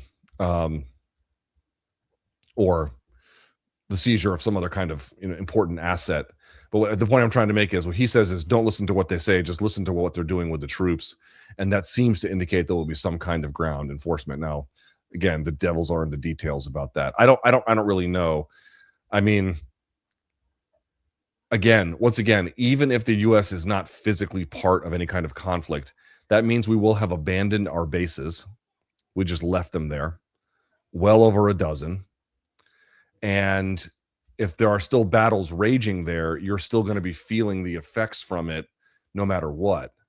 So it's like, okay, we're not fighting a war at that point, but then there still might be hostilities going on, and we're still feeling the same effect of those wars. It's kind of a strange situation. Luke Stir, if you were in Tyra's corner for his upcoming van bout, what advice would you give him to walk away with the W? He can be taken down and given his back up against the fence line. He'll do it all the time. Do that. Push him to the fence. Make him give up the whizzer, right? Get behind him on the body lock. And mat return. And you're off to the races. Love from Canada, Luke. Broad question. How have you come to terms with your athletic limitations after 40? It's such a mind fuck. Was it just a slow acceptance and recalibration? Yes. If it happened overnight, you'd be scared that you were like growing disabled. But now I just have different goals. I mean, my goal is to maintain health, right? I told you about the blood pressure situation, which, by the way, it's in a much better place now. It's to be present for my family. It's to be able to like go on long haul hikes and for my knees to work and, to have some kind of body composition that you can be reasonably proud of. But before I was like, I got to get fucking jacked. I don't care about that. I don't care about that. Now, I'm not saying that's a bad thing to care about, even at my age, if you really care about that kind of a thing. I'm not judging it as like, oh, it's an irrelevant thing at this age. It's different strokes for different folks. But for me, I really feel like, people always ask me like, why don't you dye your hair? It's because I'm not ashamed of my age. I'm not ashamed. Like this is what's going to happen to all of you too. You know what I mean? You know what I mean? Like it's going to happen to all of you too. And people who just chase phony youth, I think there can be some case for hair dyeing. I think there can be some case for, pharmaceutical help, for psychological help to get buff. I think there could be cases, for modestly improving your life in that way to maintain some of the benefits of youth, particularly if there could be really important health benefits from it. But I think this weird obsession that we have in our culture of just like defying your age and being scared of it and whatnot, I just don't understand. I am what I am. I've lived the life that I've lived. I'm at where I'm at. This is the path that everyone has to walk. I have to walk my own and you have to walk your own, but it's a pretty similar kind of path in the broader strokes of it all. I don't feel the need to camouflage that, Did you and your kid catch the Artemis 2 launch? You couldn't really see it from here. I will say this is not what you were asking, but I do want to give a recommendation. I saw a movie called Arco, ARCO. What a beautiful movie. A French cartoon, but it's not I mean, people aren't hitting each other over the head with hammers, you know what I mean? It's a beautiful French movie. They dubbed it in English, so it's eminently watchable. And some of the voices are like Flea from the Red Hot Chili Peppers. Will Ferrell is one of the voices, and there's other ones too. Such a great movie. Such a great movie. Flight plays heavily into the movie. So, Luke, a lot of bad things happening around us at the moment. Is there anything you're looking forward to this year? Yeah, the motherfucking midterms. Start taking out some of this fucking trash. Didn't the UFC take out a $300 million loan under the Fertittas to pay themselves and some executives a bonus? Yes. Yes, they did do that. Dividends. Do you plan to have a meet and greet in the near future with the summer coming? I missed 3 margaritas, Luke. Would love to attend you and a Chuck show in Vegas. Thanks, King Dog. I don't have any plans for Vegas, but for DC, I'm kind of torn. Because I don't know. Is my audience really going to come to DC to watch the UFC White House card? You know what I mean? I know MMA fans might come, and obviously some of my audience is MMA fans, but is my kind of MMA fan the kind of person that's going to come to DC, even to watching like the Ellipse Overflow? I don't think so. I could be wrong about that, but so to me, it's like, who am I showing? Like, who am I doing that for? So I don't know. If you got strong feelings about it, like whether I should do it or shouldn't, you can email me, lukethomasnews@gmail.com. I don't know. I don't know how to. I'm not sure what to do. Have you ever seen the parallels between Val and DJ? Both were too small at 35 with that 125 to go to. Both moved down and dominated. Both became GOAT of 125. Both had record-breaking title runs. That is an interesting parallel. I had not thought of it that way. That's funny. It's a good point. It's an interesting parallel. Just as you talk about best practices in MMA, drones have changed warfare dramatically the last 2 years. Kind of wild for the U.S. military to make no effort to learn from Ukrainians on this and just park their air assets openly. There was an article in the Wall Street Journal yesterday about, did you see the most successful drone that the U.S. military has? It's not one that Boeing makes. It's not one that Raytheon makes. It's not really any weapons manufacturer. It's one that the Army itself made by reverse engineering an Iranian drone.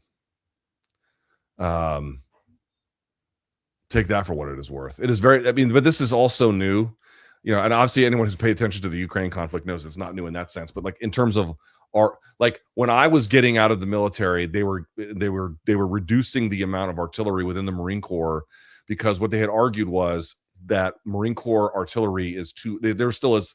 They went back on this because they had to fight ISIS, and so a lot of this changed.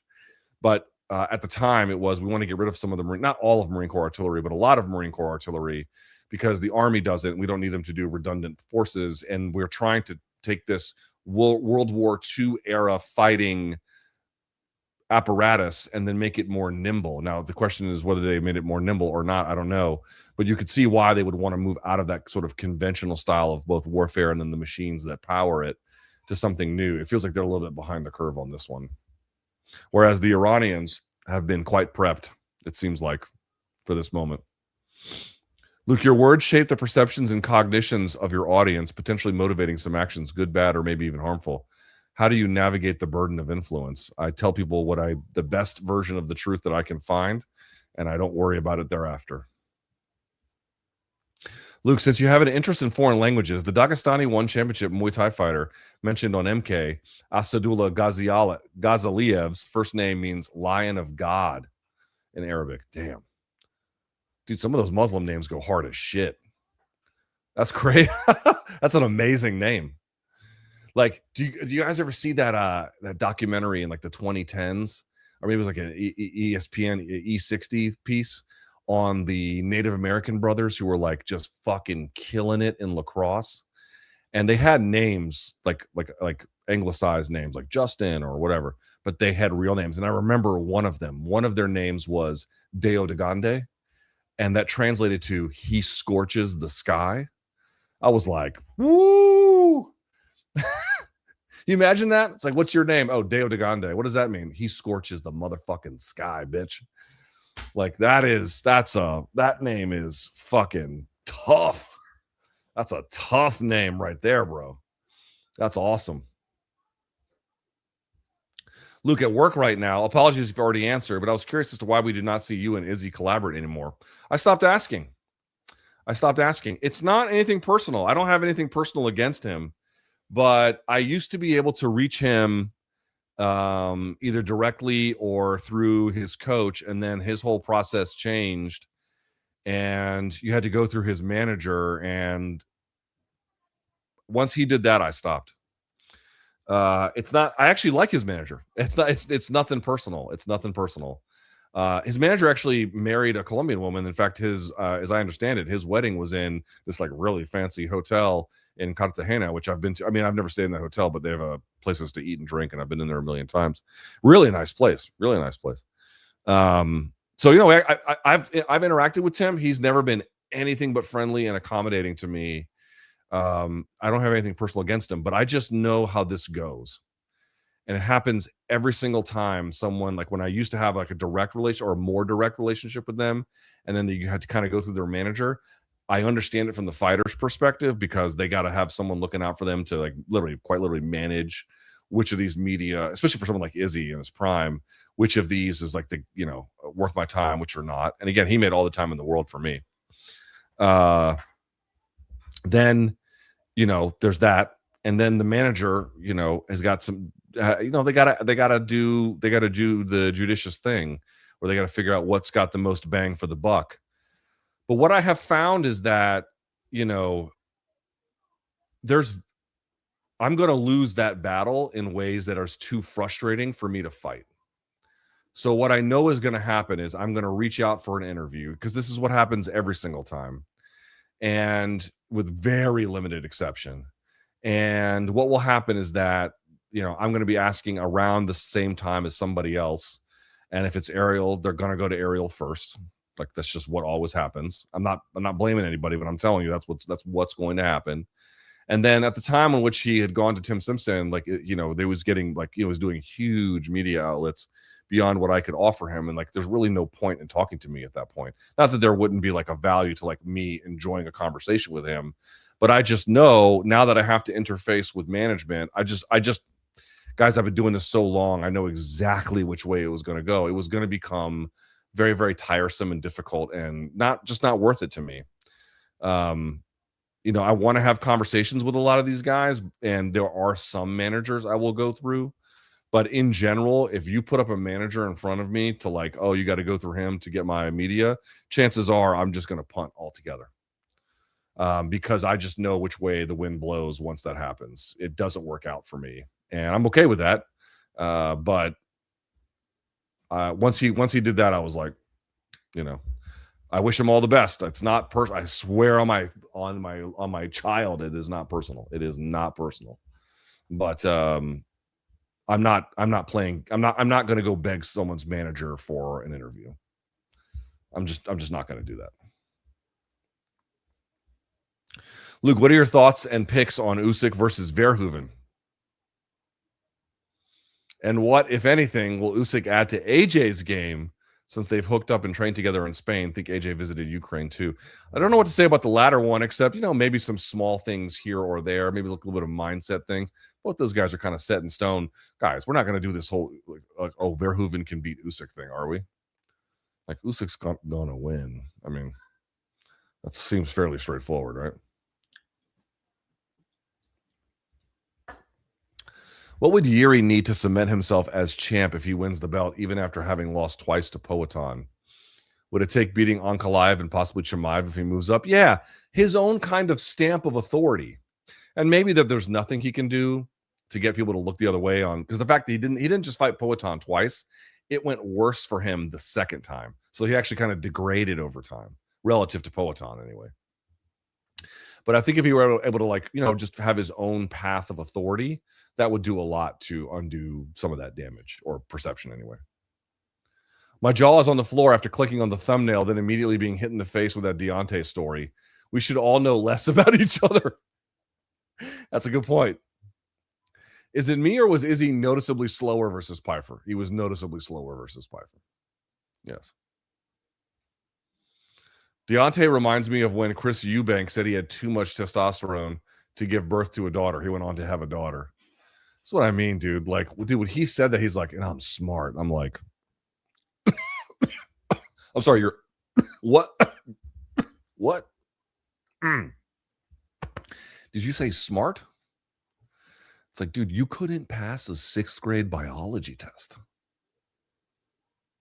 What the fuck are you talking about?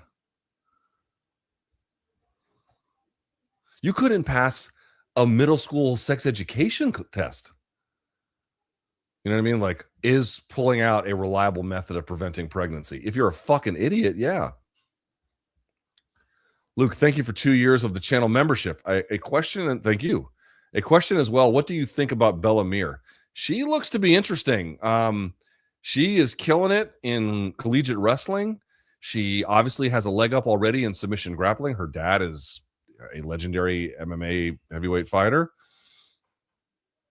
I don't know exactly what her plan is and to get into MMA and when that will be, but if there's anyone to be high on here's one thing that we've not really wrapped our head around. Girls wrestling, women's wrestling is the fastest growing sport in America. Right now, women's MMA kind of sucks, right? I mean, last week was great, and there's definitely some great women's fighters, but like, it's not good as what it once was. But it might actually be better in the future, because I really wonder what's going to happen when all of these girls and women who then go Division I and go through wrestling and whatnot, who don't make the Olympic team but are still pretty fucking good, do they get into MMA?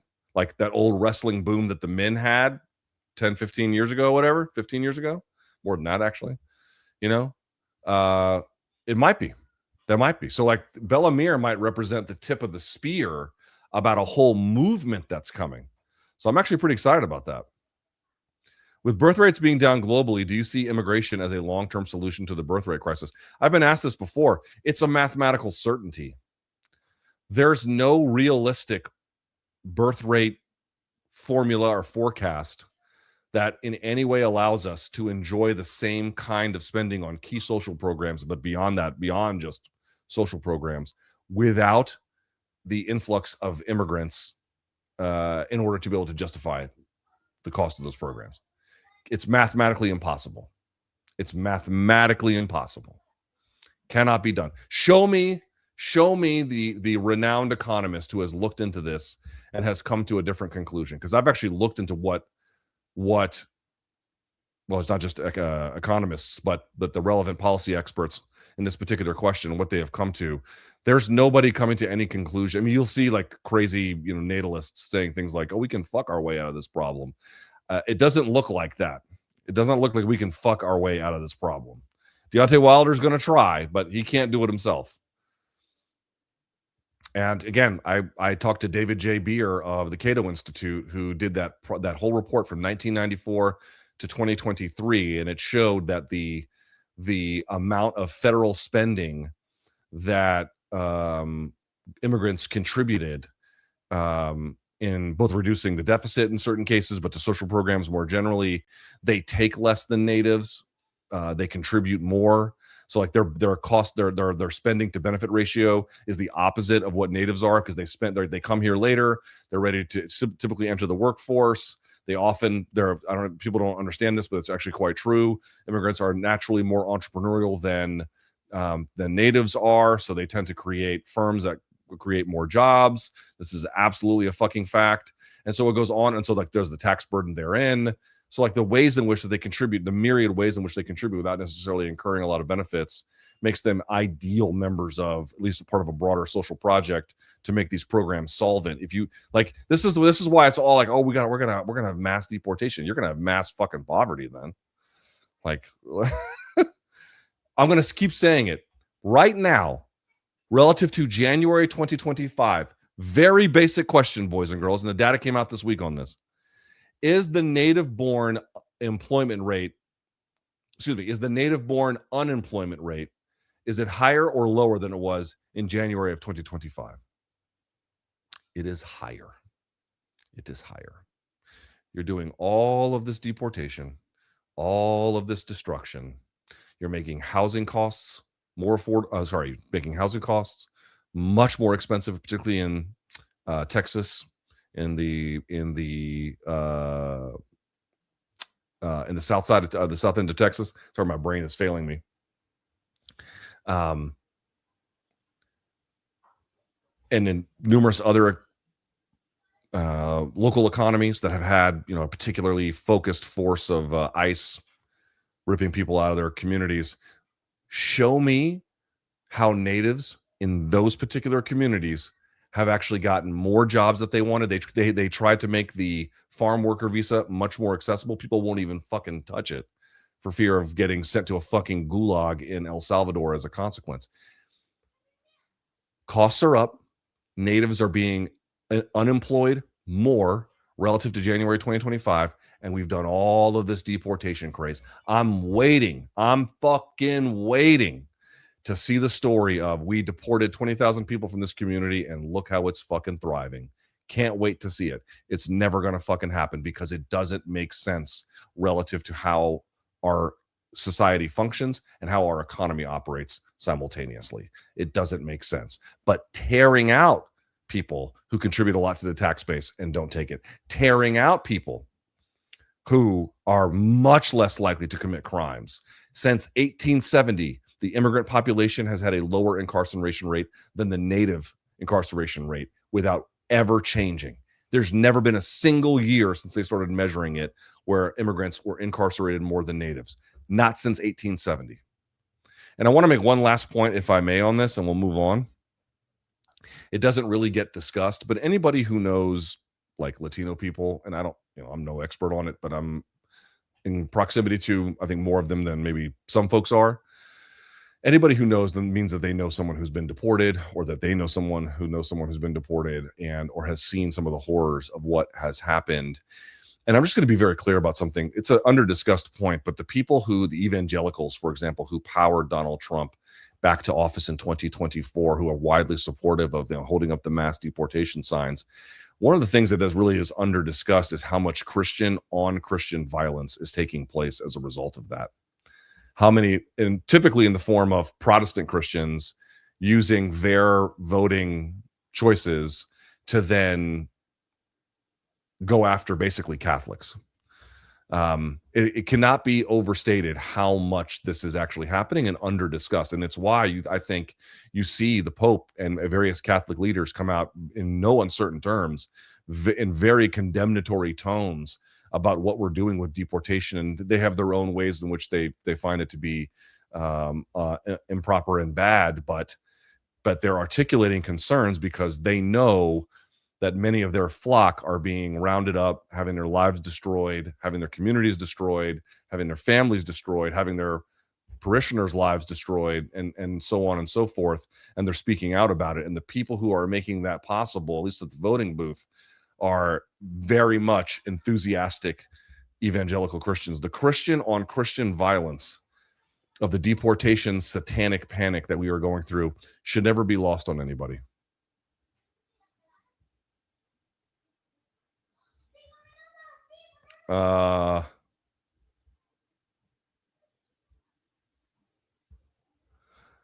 Pardon the spam. Regarding the Izzy question, it seemed you were pro Izzy for so long. I was shocked to see him disconnect with you. Dude, I don't do this the way that other people do it. Dude, I'm telling you, it's not personal. You got to believe. People accuse me of this with Volk to a degree as well. Now, I was much more high on Izzy. Part of the Izzy issue was that there was a lot of denial about him, like outright rejection of the idea that he was good. And so I found it valuable to kind of advocate for him in that way. But once the decline set in, and you could see it coming right away, what I get accused of is like, oh, you're not supportive of them anymore, but I am supportive of them. I just recognize the end being nearer for the most part. I mean, sometimes I get it wrong, obviously, but in certain cases, and not in this one, I'm definitely right in this one. You can see the end much, much sooner than it arrives. And that part doesn't interest me that much. Be like, oh, who would you want to see him fight next? Nobody. I don't want to see him fight next. That's not a thing I want to see. And I know this was happening, what you're talking about before that, but no, it's not personal. But I understand why fighters want to put their manager between themselves and the media. I totally get it. But once you do that, I'm out. With very little exception, I'm out. And there's going to be other MMA media folks hearing this and being like, "Wow, I'll go through them." I won't, because they try to leverage that shit over you over time. So let me answer that. Like, so why won't I do that? Again, I've had nothing but good. I've never had a bad conversation with Tim Simpson, not once. He seems like a bright, engaged, successful guy, and I think he and Izzy have a great relationship, and I think he's done great work for him. I truly believe that. But like, it just is the nature of the business. You have to play a little bit of a game with the managers to stay on their good side, so that these frequent requests to interview their guys can be honored. And I don't want to do that. And I can't do that. And so, he had to make the right decision for himself at that time, and I did the same for me. Luke, you're the man. Thank you. Absolutely killing it. I don't know about that, but I appreciate it. Quick question. Am I the only one who finds it hilarious that lately we're seeing more finishes in women's strawweight than men's heavyweight? No. I mean, they're both not necessarily the strongest divisions, but no, there are ebbs and flows, my G. Q for LT. Favorite song off of Purple Haze? Oh, what a great question. Down and Out has always been a personal favorite. That one is good. Get 'Em Girls is good. Man,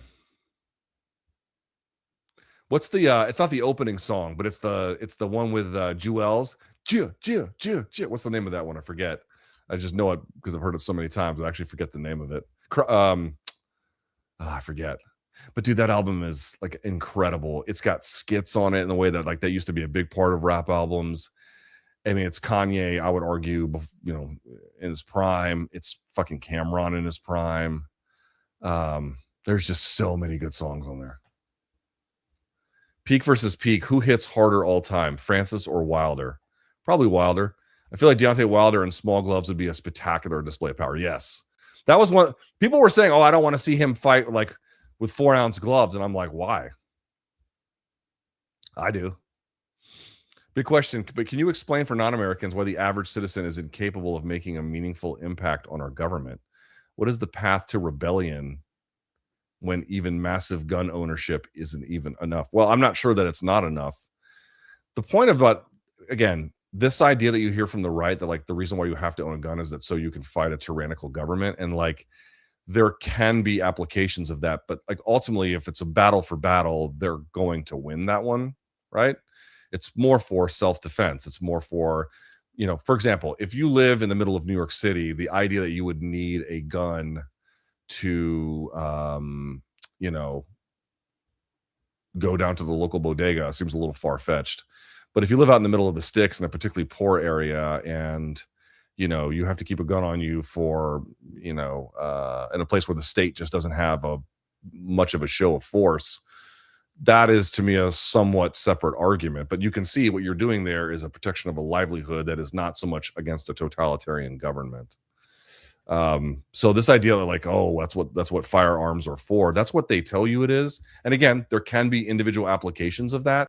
You saw, for example, Black Panthers arming up in places where ICE was, and ICE didn't really fuck with them.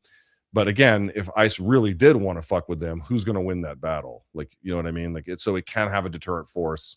It can have an important place for the right communities in the right contexts. But as a general way in which, like, to think of gun ownership, that's not really a thing. What was the question? Why average citizen is incapable of making a meaningful impact on our government? I don't think that that's right.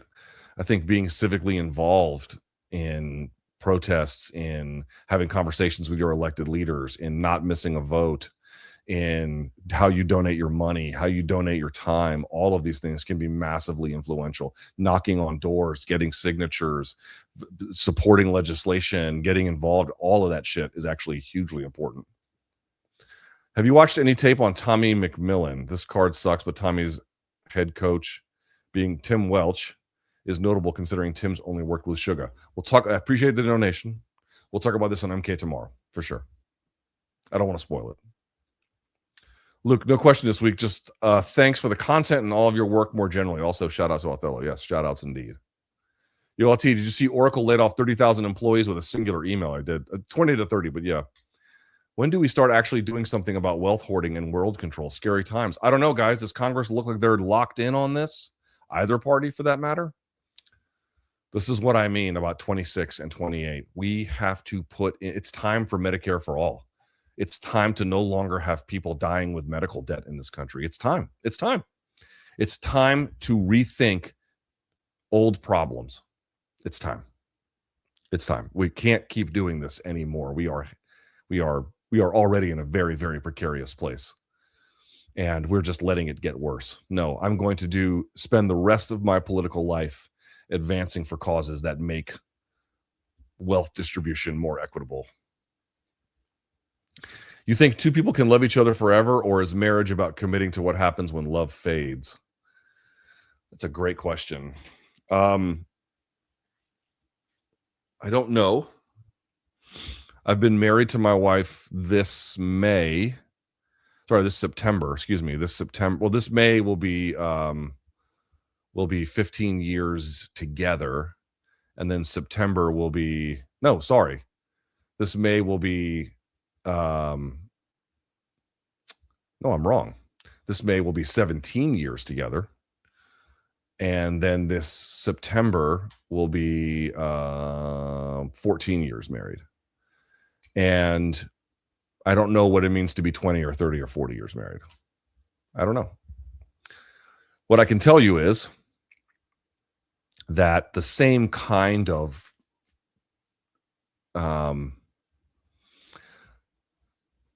first of all, I love my wife dearly, and I live by a code where, it is not, my allegiance to her is absolute, because it is not very difficult for me to do that. But what I want you to understand is, like, there's a certain way in which your relationship to your romantic partner changes over time. And part of it is that, like, the sort of, obviously the lustful nature of it can wane over time, although that can be also repaired. But that's, certainly you begin to see their flaws over time, and they reveal themselves in ways, and even after years, that you may not have seen initially. Partly, I think you do have to have a commitment beyond, what is comfortable in normal circumstances. But what I'm going to say, and I've said this before to you guys, I think so many of you young men out there are looking for the wrong thing. One of the ways in which my marriage is made easier is that I didn't just marry somebody I like a lot. Although I love and I do like them a lot. I married somebody who I knew was a like genuinely at the core, like when the fucking chips are down, who are they? A loyal and very, very kind and frankly, what I would consider to be a very good person. Um, and it makes a union and building a life with a partner like that much easier. That's not to say we don't have our difficulties, and that's not to say that that by itself is necessarily enough. But what I can say is for me, that does a huge amount of work where I know that I have entrusted my life to a partner and I see them as such. Like, if there's going to be a lot of dudes like, do you really see your girl as your equal? Because if you don't, then you're going to have problems. But if you really do, and you actually have picked someone, not just someone you like or someone that makes you feel a certain way or someone you're attracted to, but someone who you can foundationally trust to build a life around. And then you do the kinds of things within that relationship to keep it both honest, but to the extent fresh as well. And you accept them for who they are, because even if they're a good person, they're of course going to have flaws, and you actually fundamentally accept it. What I have found is that does the majority of the work. I mean, I think a lot of people fall in love romantically with their partner, and then they don't feel that same love necessarily after sometimes like 2-3 years, but that can vary too. And then they say to themselves, "Is this all there is?" And what I would argue is that that drop off is going to happen no matter who you marry. The question is there something more profound that unites you? And do you see this person as an equal? Do you see this person as an equal to build a life around? That's what you're doing, right? If you're actually getting married for life, that's what you're doing. You're building a life around another person. Did you make a smart call about the kind of bedrock foundation that that person can offer? Because if you do, many of the things you wish to build on top of that become much easier to do, or things you wish to maintain. And I feel like I see a lot of guys make calls about like girls who have, you know, and by the way, I'm not saying that these guys are saints. They're equally all responsible and fucked up in their own way. But I'm just saying from the male to the female side viewing it, I see a lot of guys make calls about women who they really, really like, who they're really attracted to, who may not necessarily be good fits, who may and otherwise not be the kind of foundational figure that really works for the kind of commitment that they're making. They're looking for like, how does this person make me feel whenever I'm around them? And that is an important thing. That is an important thing. But there has to be something underwriting that first, I think, or at least underwriting it enough. And I don't see a lot of that. If Dems win the House and Senate and they can remove Trump through impeachment, what could blowback look like? Jail, motherfucker. You know how many laws have been broken? Not just protocol, norms, laws, with Doge in particular. Any number of illegal, just on Doge alone, and the data theft and everything that goes into it, to say nothing of what has happened in various other places throughout the rot of this administration, which doesn't care about concealing its corruption or, you know, its incompetence. Jail, putting these fuckers on trial and perp walking them. Yeah, that's what I expect. I expect nothing less. The biggest problem this country had in my lifetime, after 9/11, of course, was that, and there's reasons for some of this, and we don't have to get into all of them, but essentially like not holding the financial class really responsible for the 2008 financial crisis. No one from the Iraq war going to jail. I've talked about it on this chat. We just have this, like, no one from Epstein class going to jail, really. This impunity that the rich have here to just do whatever they want, and the powerful to just do whatever they want. And then the next group comes in and says, we want to leave all that strife behind us. Let's focus on the future. No. Fuck no. Put them on fucking trial. All of them. That's what's going to happen. If there's any sense and hope for the Republic, it will lead through that. Odds of Conor not only coming back but winning a belt, 0.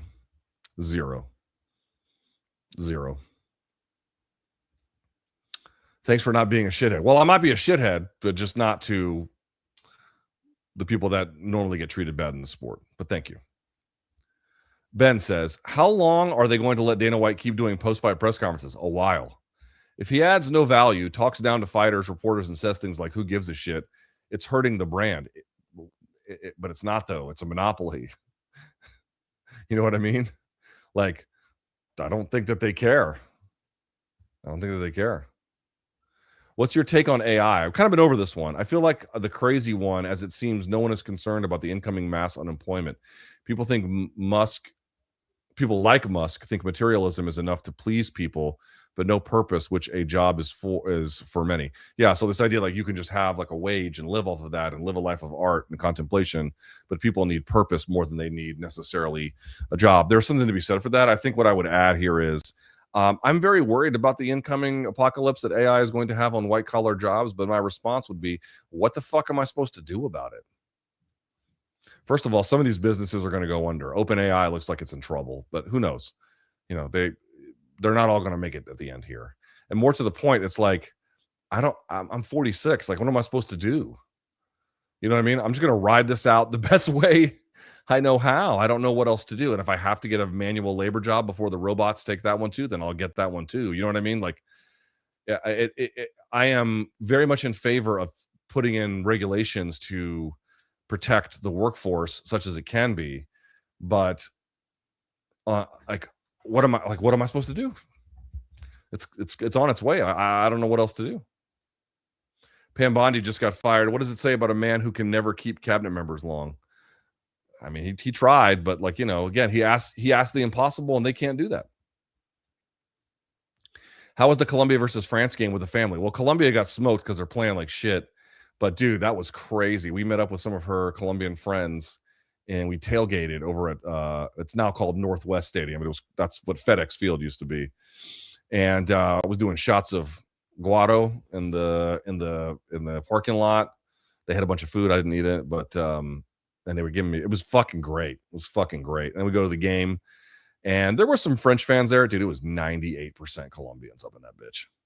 It was a home game for Colombia.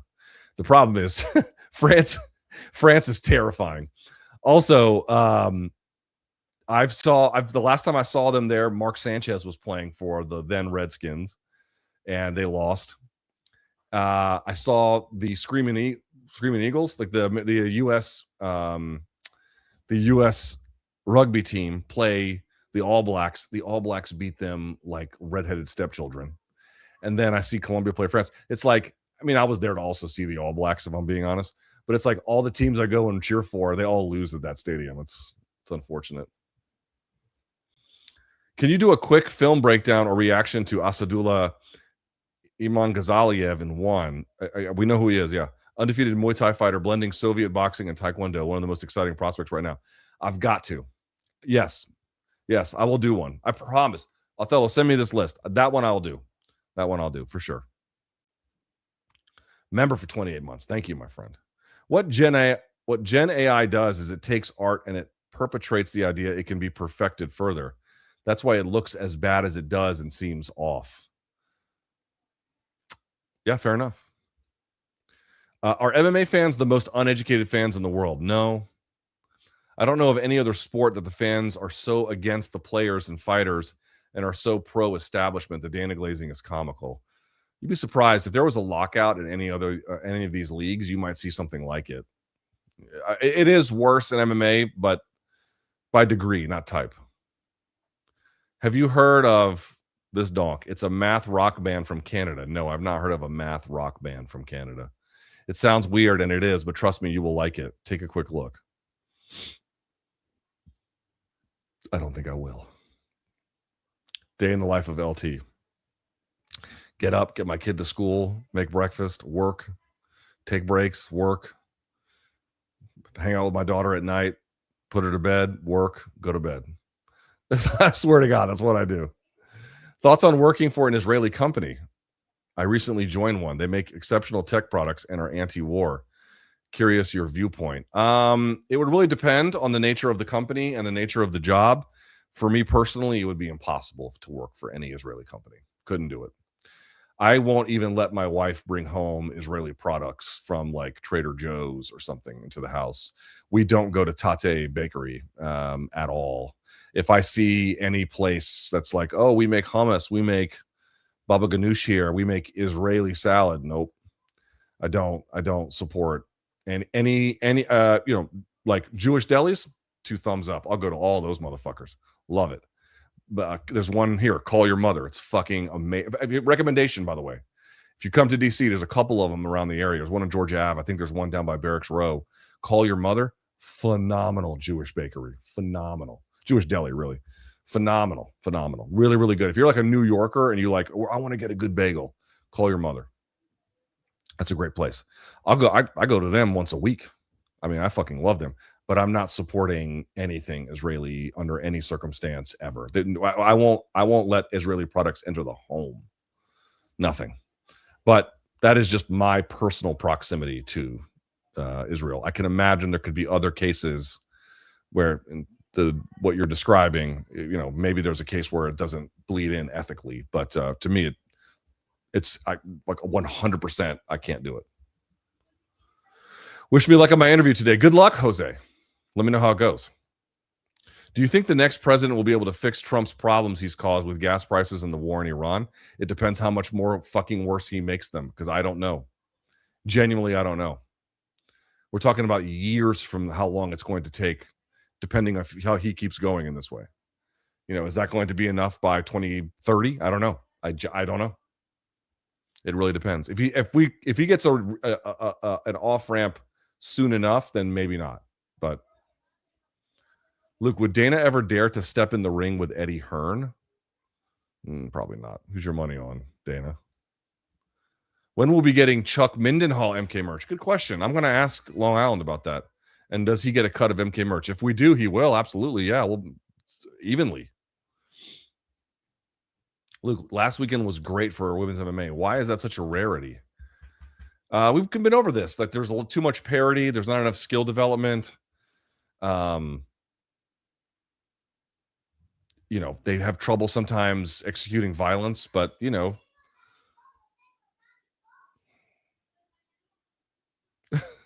you hear them? I don't know if y'all can hear them. Just I call them las guacamayas. You know what guacamayas? Just walk at each other. Guacamayas, bro. While you're giving the Bellator rumors any slack, Prime Bellator was horrible at branding. Same for PFL or PFLator experiment. The brand is an albatross. Also, regardless of execution, the name is Buns. I'm not disagreeing with that. I'm just saying if there was to be a rebrand and they really thought it through, like what the objective is, how we're going to do it, and what the plan is to get from this, I'm not opposed to the idea. But I just don't think going back to Bellator does much of anything. If Gon gives Poatan the bowling ball treatment at the White House, does the UFC cut him or do they put him on ice until Tom? They might put him on ice. Would Tom even want to fight him again if that happened? Yes, you are the best. I'm not the best, but thank you very much, Jason. Yes, even if that happens, Tom's going to want it. Yes. Pam Bondi was Florida AG when Casey Anthony got away with it. Always love to throw that out there when she's brought up. Oh, shit. That's a good point. Yeah, she fucking sucks. If Trump is all over the Epstein files, why didn't Biden do anything with that when he was in charge? This is gaslighting BS. Do y'all see this? Look at this. Guys, there are still people who think this. Can you believe it? Can you believe after everything we've seen that there are still people who cling desperately to this? They don't know why Biden didn't do what he didn't do, which has been explained 8 million times over. But that's not even the important part. The important part is like, if Trump's all over the Epstein files, not such a thing. Why hasn't there been anything about it?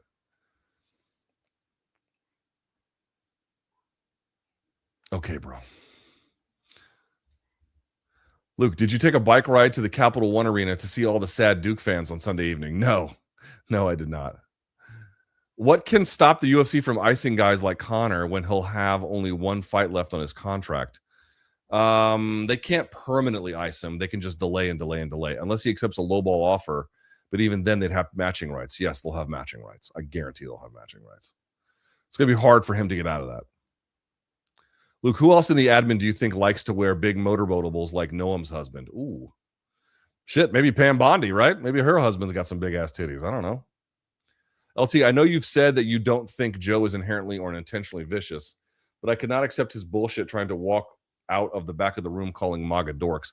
People got bitter at me when I said this on Twitter, but I was like, Joe, that's your fucking audience. His audience and him are the exact same thing. They'll support right-wing candidates. They'll support right-wing ideas. They'll support right-wing concepts. They'll support right-wing framings. They'll support right-wing scams. Like Tim Dillon, I rewatched his interview with J.D. Vance. He also admits he fell for the Iraq war. It's like, Tim, buddy, if you keep falling for right-wing scams, you probably have some questions you better start asking yourself. You know what I mean? I didn't fall for that one. That was very easy for me to see that was very obviously a fucking scam. And so was this Donald Trump presidency. Like, if you keep falling for right-wing scams, it says something about you. But putting that aside, all the other parts that I mentioned, they'll support right-wing candidates, right-wing ideas, right-wing framings, you name it. And then if you ask them, oh, are you right-wing? No, I'm a fucking moderate centrist. I'm back to normal. It's like, no, you're not. You're fucking right-wing, brother. Like, you may not wear a MAGA hat anymore, and you might have some heterodox views here or there, but you're fucking right-wing. And they just don't ever want to accept it. So, like, him calling people MAGA dorks, it's like, dude, you're going after your own audience with that shit. But, there is no getting away from the fact that you had Trump on the show and you gave him a ball wash and then you've endorsed him. Like, you can do whatever the fuck you want from here on out. There's no getting that back. United States of Israel. I wouldn't say we're that, but we are certainly attached to the hip of them in a way that is not good for our national interest. Luke, special military operations sounded better in the original Russian. Don't you think? We'll see what they do, man. We'll see what they do this weekend, We'll see. Wonder who else will this administration blame for the remaining years? Dude, last week he called it Biden's economy. Last week. He'll never take responsibility for failure. He'll just, if there is failure, he'll deny it exists. And if there's undeniable failure, he'll just blame it on somebody else. Opinion on Rodtang versus Takeru 2. Takeru looked to me shot to shit the last time he fought. And I don't quite understand the point of doing it again. Luke, it turns out that Christie didn't really know him. Knew about the motorboats, though. Let the Muslims pray at Al-Aqsa. Let them pray wherever they want. I know what you mean, but I'm an Israeli citizen and I see no future here. No other passports at the moment. What should I do? I do not know. I do not know what the answer is for conscientious Israelis who want to get out. I don't know. I've not thought of that, but I wish you best of luck. Cannot be easy. Exploration drives innovation. It's about time they got a rocket up there. 50 years. I fully agree. I'm one of the many reasons to be in favor of space exploration. Thoughts on Pfeiffer versus Fluffy? We talked about this in the post-fight show. I'd still favor Fluffy, maybe. I mean, the thing about Pfeiffer, I'll come back to this, but the thing about Pfeiffer's win was that, I mean, it was a nice win. But it didn't really convince me he could beat somebody who wasn't on the downswing of their career. And Fluffy is limited, and some of the body punching, by the way, from Pfeiffer is dynamite. So that could be a thing. But I need to see it. What was the rest of the question? Also, I think one of the biggest hurdles to the immigration debate is Americans not understanding statistics versus anecdotes. That's a big one. The biggest issue is not really that. The biggest issue is that America is browning. I think currently the white population is 57%. And then I think by 2035, it'll be like 52%. And then certainly by 2050, they'll be the minority. They'll be the largest plurality, but they will be or the single largest group, but they will not have a majority. And I think that is causing unease within the broader society, but it shouldn't, because this are the trends that are largely inevitable. And more to the point, immigrants are great for the country. So Zayas versus Boots, who you got winning? I'm not a believer in Zayas. I like him. I think he's a good kid. I like what he's done for himself, but a little bit of a hype job, and I don't think Boots is. I think Boots is the real deal Holyfield.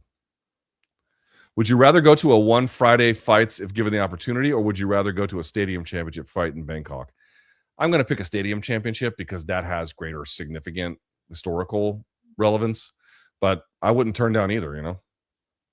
3 months post-breakup of a very brief relationship and emotions are still raw. Any advice you can provide?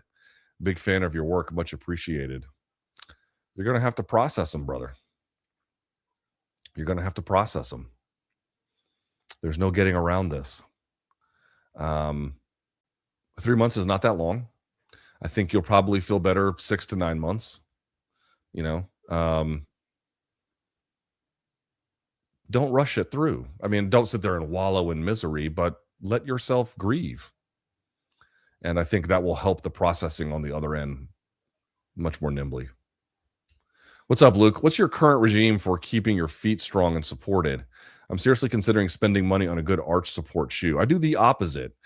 Obviously, in winter, I'm not able to do this, but now that the weather's changing, I do it all the time. I walk barefoot as much as possible. Now, obviously, I have to take my kid to school. I can't be doing shit like that. But I try to bring the exercises to my feet, and to my feet to my ankles, and to my ankles to my calves, to my calves to my knees, to my knees to my quads, and then so forth. But like just strengthening the feet and allowing them not just to get calloused, well, that's part of it, but if you have uneven surfaces, the feet and the muscles have to grip and climb and be useful. So I try to go as minimally as possible on that, or a minimal shoe as possible. You know, if you think they're really going to the moon, I have some oceanfront property for sale in Illinois. No, they're going to orbit it. They're not going to go to the moon. Oh, they might orbit it. They have the ability to orbit it. What will you and your family do this weekend to celebrate Easter? We'll take Tukey to Easter egg hunt. That's it, though. My wife educates and researches sexual health for kids and teens for a nonprofit. Shocking how many families don't understand it. Government cuts public health. Oh, you're talking about Deontay? Yeah, no shit. He didn't even know the basics of how procreation works. Just wanted to share some good news after months of no good news. Just heard that I got selected in the H-1B lottery. Yes. Fuck yeah. So people think it's like H-1Bs are given out in a lottery system. Oh, I know this company that scams it. I know this company that scams it. There are ways to qualify for more, but it's a lottery system. Also lost 40 pounds so far. April's looking great. Good for you, man. Good for you. Oregano and Oregon and Washington State. Come to Canada, bud. I love Canada too. I want to go to Vancouver. Sorry, I meant Piper versus RoboCop. That's a great fight. That's a great fight. I would love to see if Piper can pass that test. That's a great fight. Trump is like private equity firm draining us all. Yes, just destroying shit. Who would you rather have as your personal driver, John Jones? I'll take Tiger. He hasn't. John will get you killed. I don't know. Tiger, maybe Tiger will too, but I'll take Tiger. Why is the UFC making BJJ exclusive instead of building on the already successful Fight Pass Invitational model? It just feels petty. They don't know any other way to do business. That's the way they do business. They're going to tailor everything they do to that. You see Spanish fans chanting anti-Muslim stuff at the Egypt game while their best player, Lamine Lamal, is Muslim. I did see that. He went to the locker rooms early, looked distraught. They're so dumb. Dude, the Spanish are fucking racist, bro. Golly, man, they got a huge problem.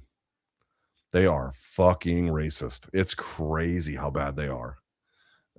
They're up there with the Italians, man. It's a huge problem. And again, doing it in a way where their own fan, their best player, their future of the team, really, if not the present, is already Muslim. And he's like, what the fuck is that, you know? LT, I don't know. I know you won't ask to go on someone else's show, but in the wake of KKF, I think it would be amazing if you could do a political local DC segment on breaking points leading up to the White House card. Would be awesome. I've got 2 more in the pipeline next week. I've got one on Monday, and then I'm doing one later that week that I'm not sure when that's going to air, but I've got 2 big ones on the way, and probably more to come after that as well. TRT, TRT, TRT. It's a drum beat in my head too, brother. Don't believe me. In terms of U.S. vacation, northern Wisconsin, Upper Peninsula. That's less to my interest, but you might be right. How are you feeling about the birthright citizenship ruling? Do you see them overwhelmingly striking the executive order? The Constitution's pretty clear on this. Even, dude, I mean, remember, you just need 5, right? You just need 5 of the justices. You're going to get the 3 women. You're going to get Justice Roberts. He was like, what the fuck is this bullshit? And even Gorsuch was that way. And I suspect you might get Amy Coney Barrett as well. It's going to fail. I mean, they're going to give Trump a lot, but Gorsuch on occasion can be relied upon for the kind of, plain reading of the Constitution that's required. Did you watch the Fundora versus Thurman fight? I did. I'm strangely excited for a peaking 6'6" boxing anomaly. I wasn't sold on him, especially after the Brian Mendoza fight. I was like, I mean, what the fuck is this bullshit? But he has slowly won me over. Now, there's a question of like whether Thurman was really like where he is now and whether he was really on the level. Fair enough. But like Fundora has made me excited to see him against the very best. The problem is he's like, oh, I'm only going to fight PBC guys. And that shit sucks. If you had a relative that was currently in the military, would you advise them to go AWOL or dishonorably discharge or just take a possible jail term? No, that'll fuck your life up.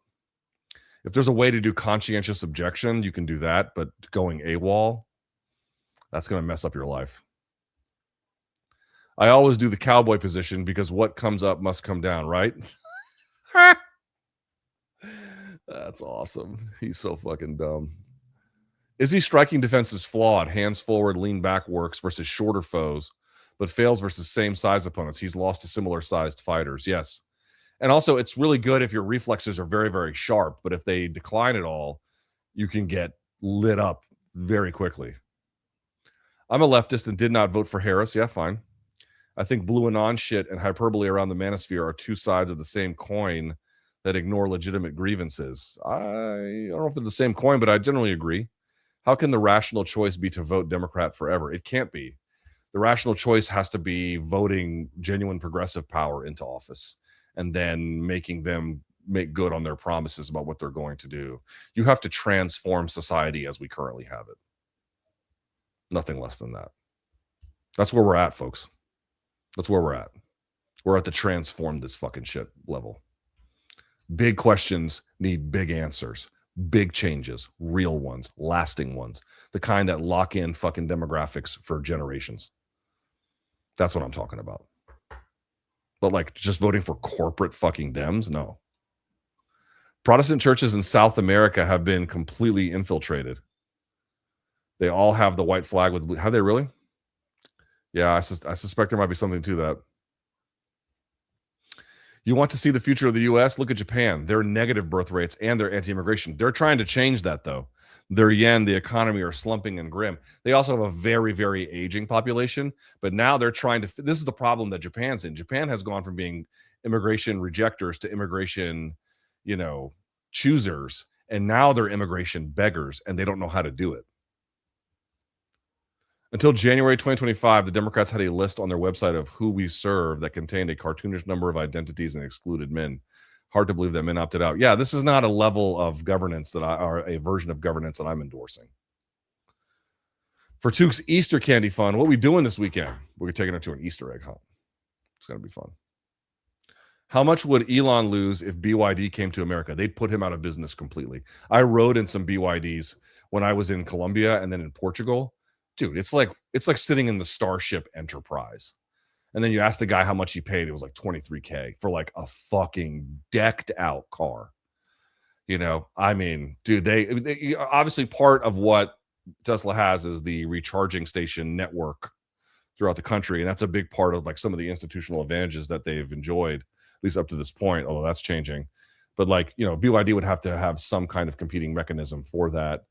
Or at least some complementary mechanism to it as a bare minimum. But that would only be a matter of time. Their vehicles are, I'm going to say it, their vehicles are better and they're cheaper. I find Kyle's dark woke shtick corny and try hard. I love it. Chapo does the same thing with actually being funny. Yeah, fair enough. I like Chapo too. But sticking it to the right using their own tactics is not like a natural reflex for me, but it can work. Yes, that's me. Ever read 100 Years of Solitude? No, my wife is killing me about that, actually. I need to. People calling Alexa Grasso's epic KO the best in women's history must have forgotten that Valentina flattened Jessica I with a baseball bat of a kick. Yeah, but like Macy Barber's a good opponent. There's a great Israeli deli near you called, oh, I'm not even reading that. I'm not even reading that. Didn't you do a podcast and interview with Kyle Kulinski recently? Yes. I haven't seen it anywhere. I did Crystal Kyle and Friends. I was on that last week. They don't share a lot of social clips of the stuff that they do. I've shared some, but yes. And then I've got 2 big shows I'm doing next week as well. So here we go, folks. All right. Thank you all so much for watching. I greatly appreciate it. I am out of here. MK tomorrow. Oscar Willis is going to be in the chair, so you know it's going to be a fucking wild-ass time. Join us then. Thank you all so much for watching. I greatly appreciate it. Until next time, I appreciate the donations. I appreciate you liking. I appreciate the thumbs up. I appreciate the subscriptions, the follows, anything you can do to support the channel. Thank you so much. Sorry I was out of it the last few days. I had to get that thing done. I'm done. Let's bang. Until next time, stay frosty. Bye, y'all.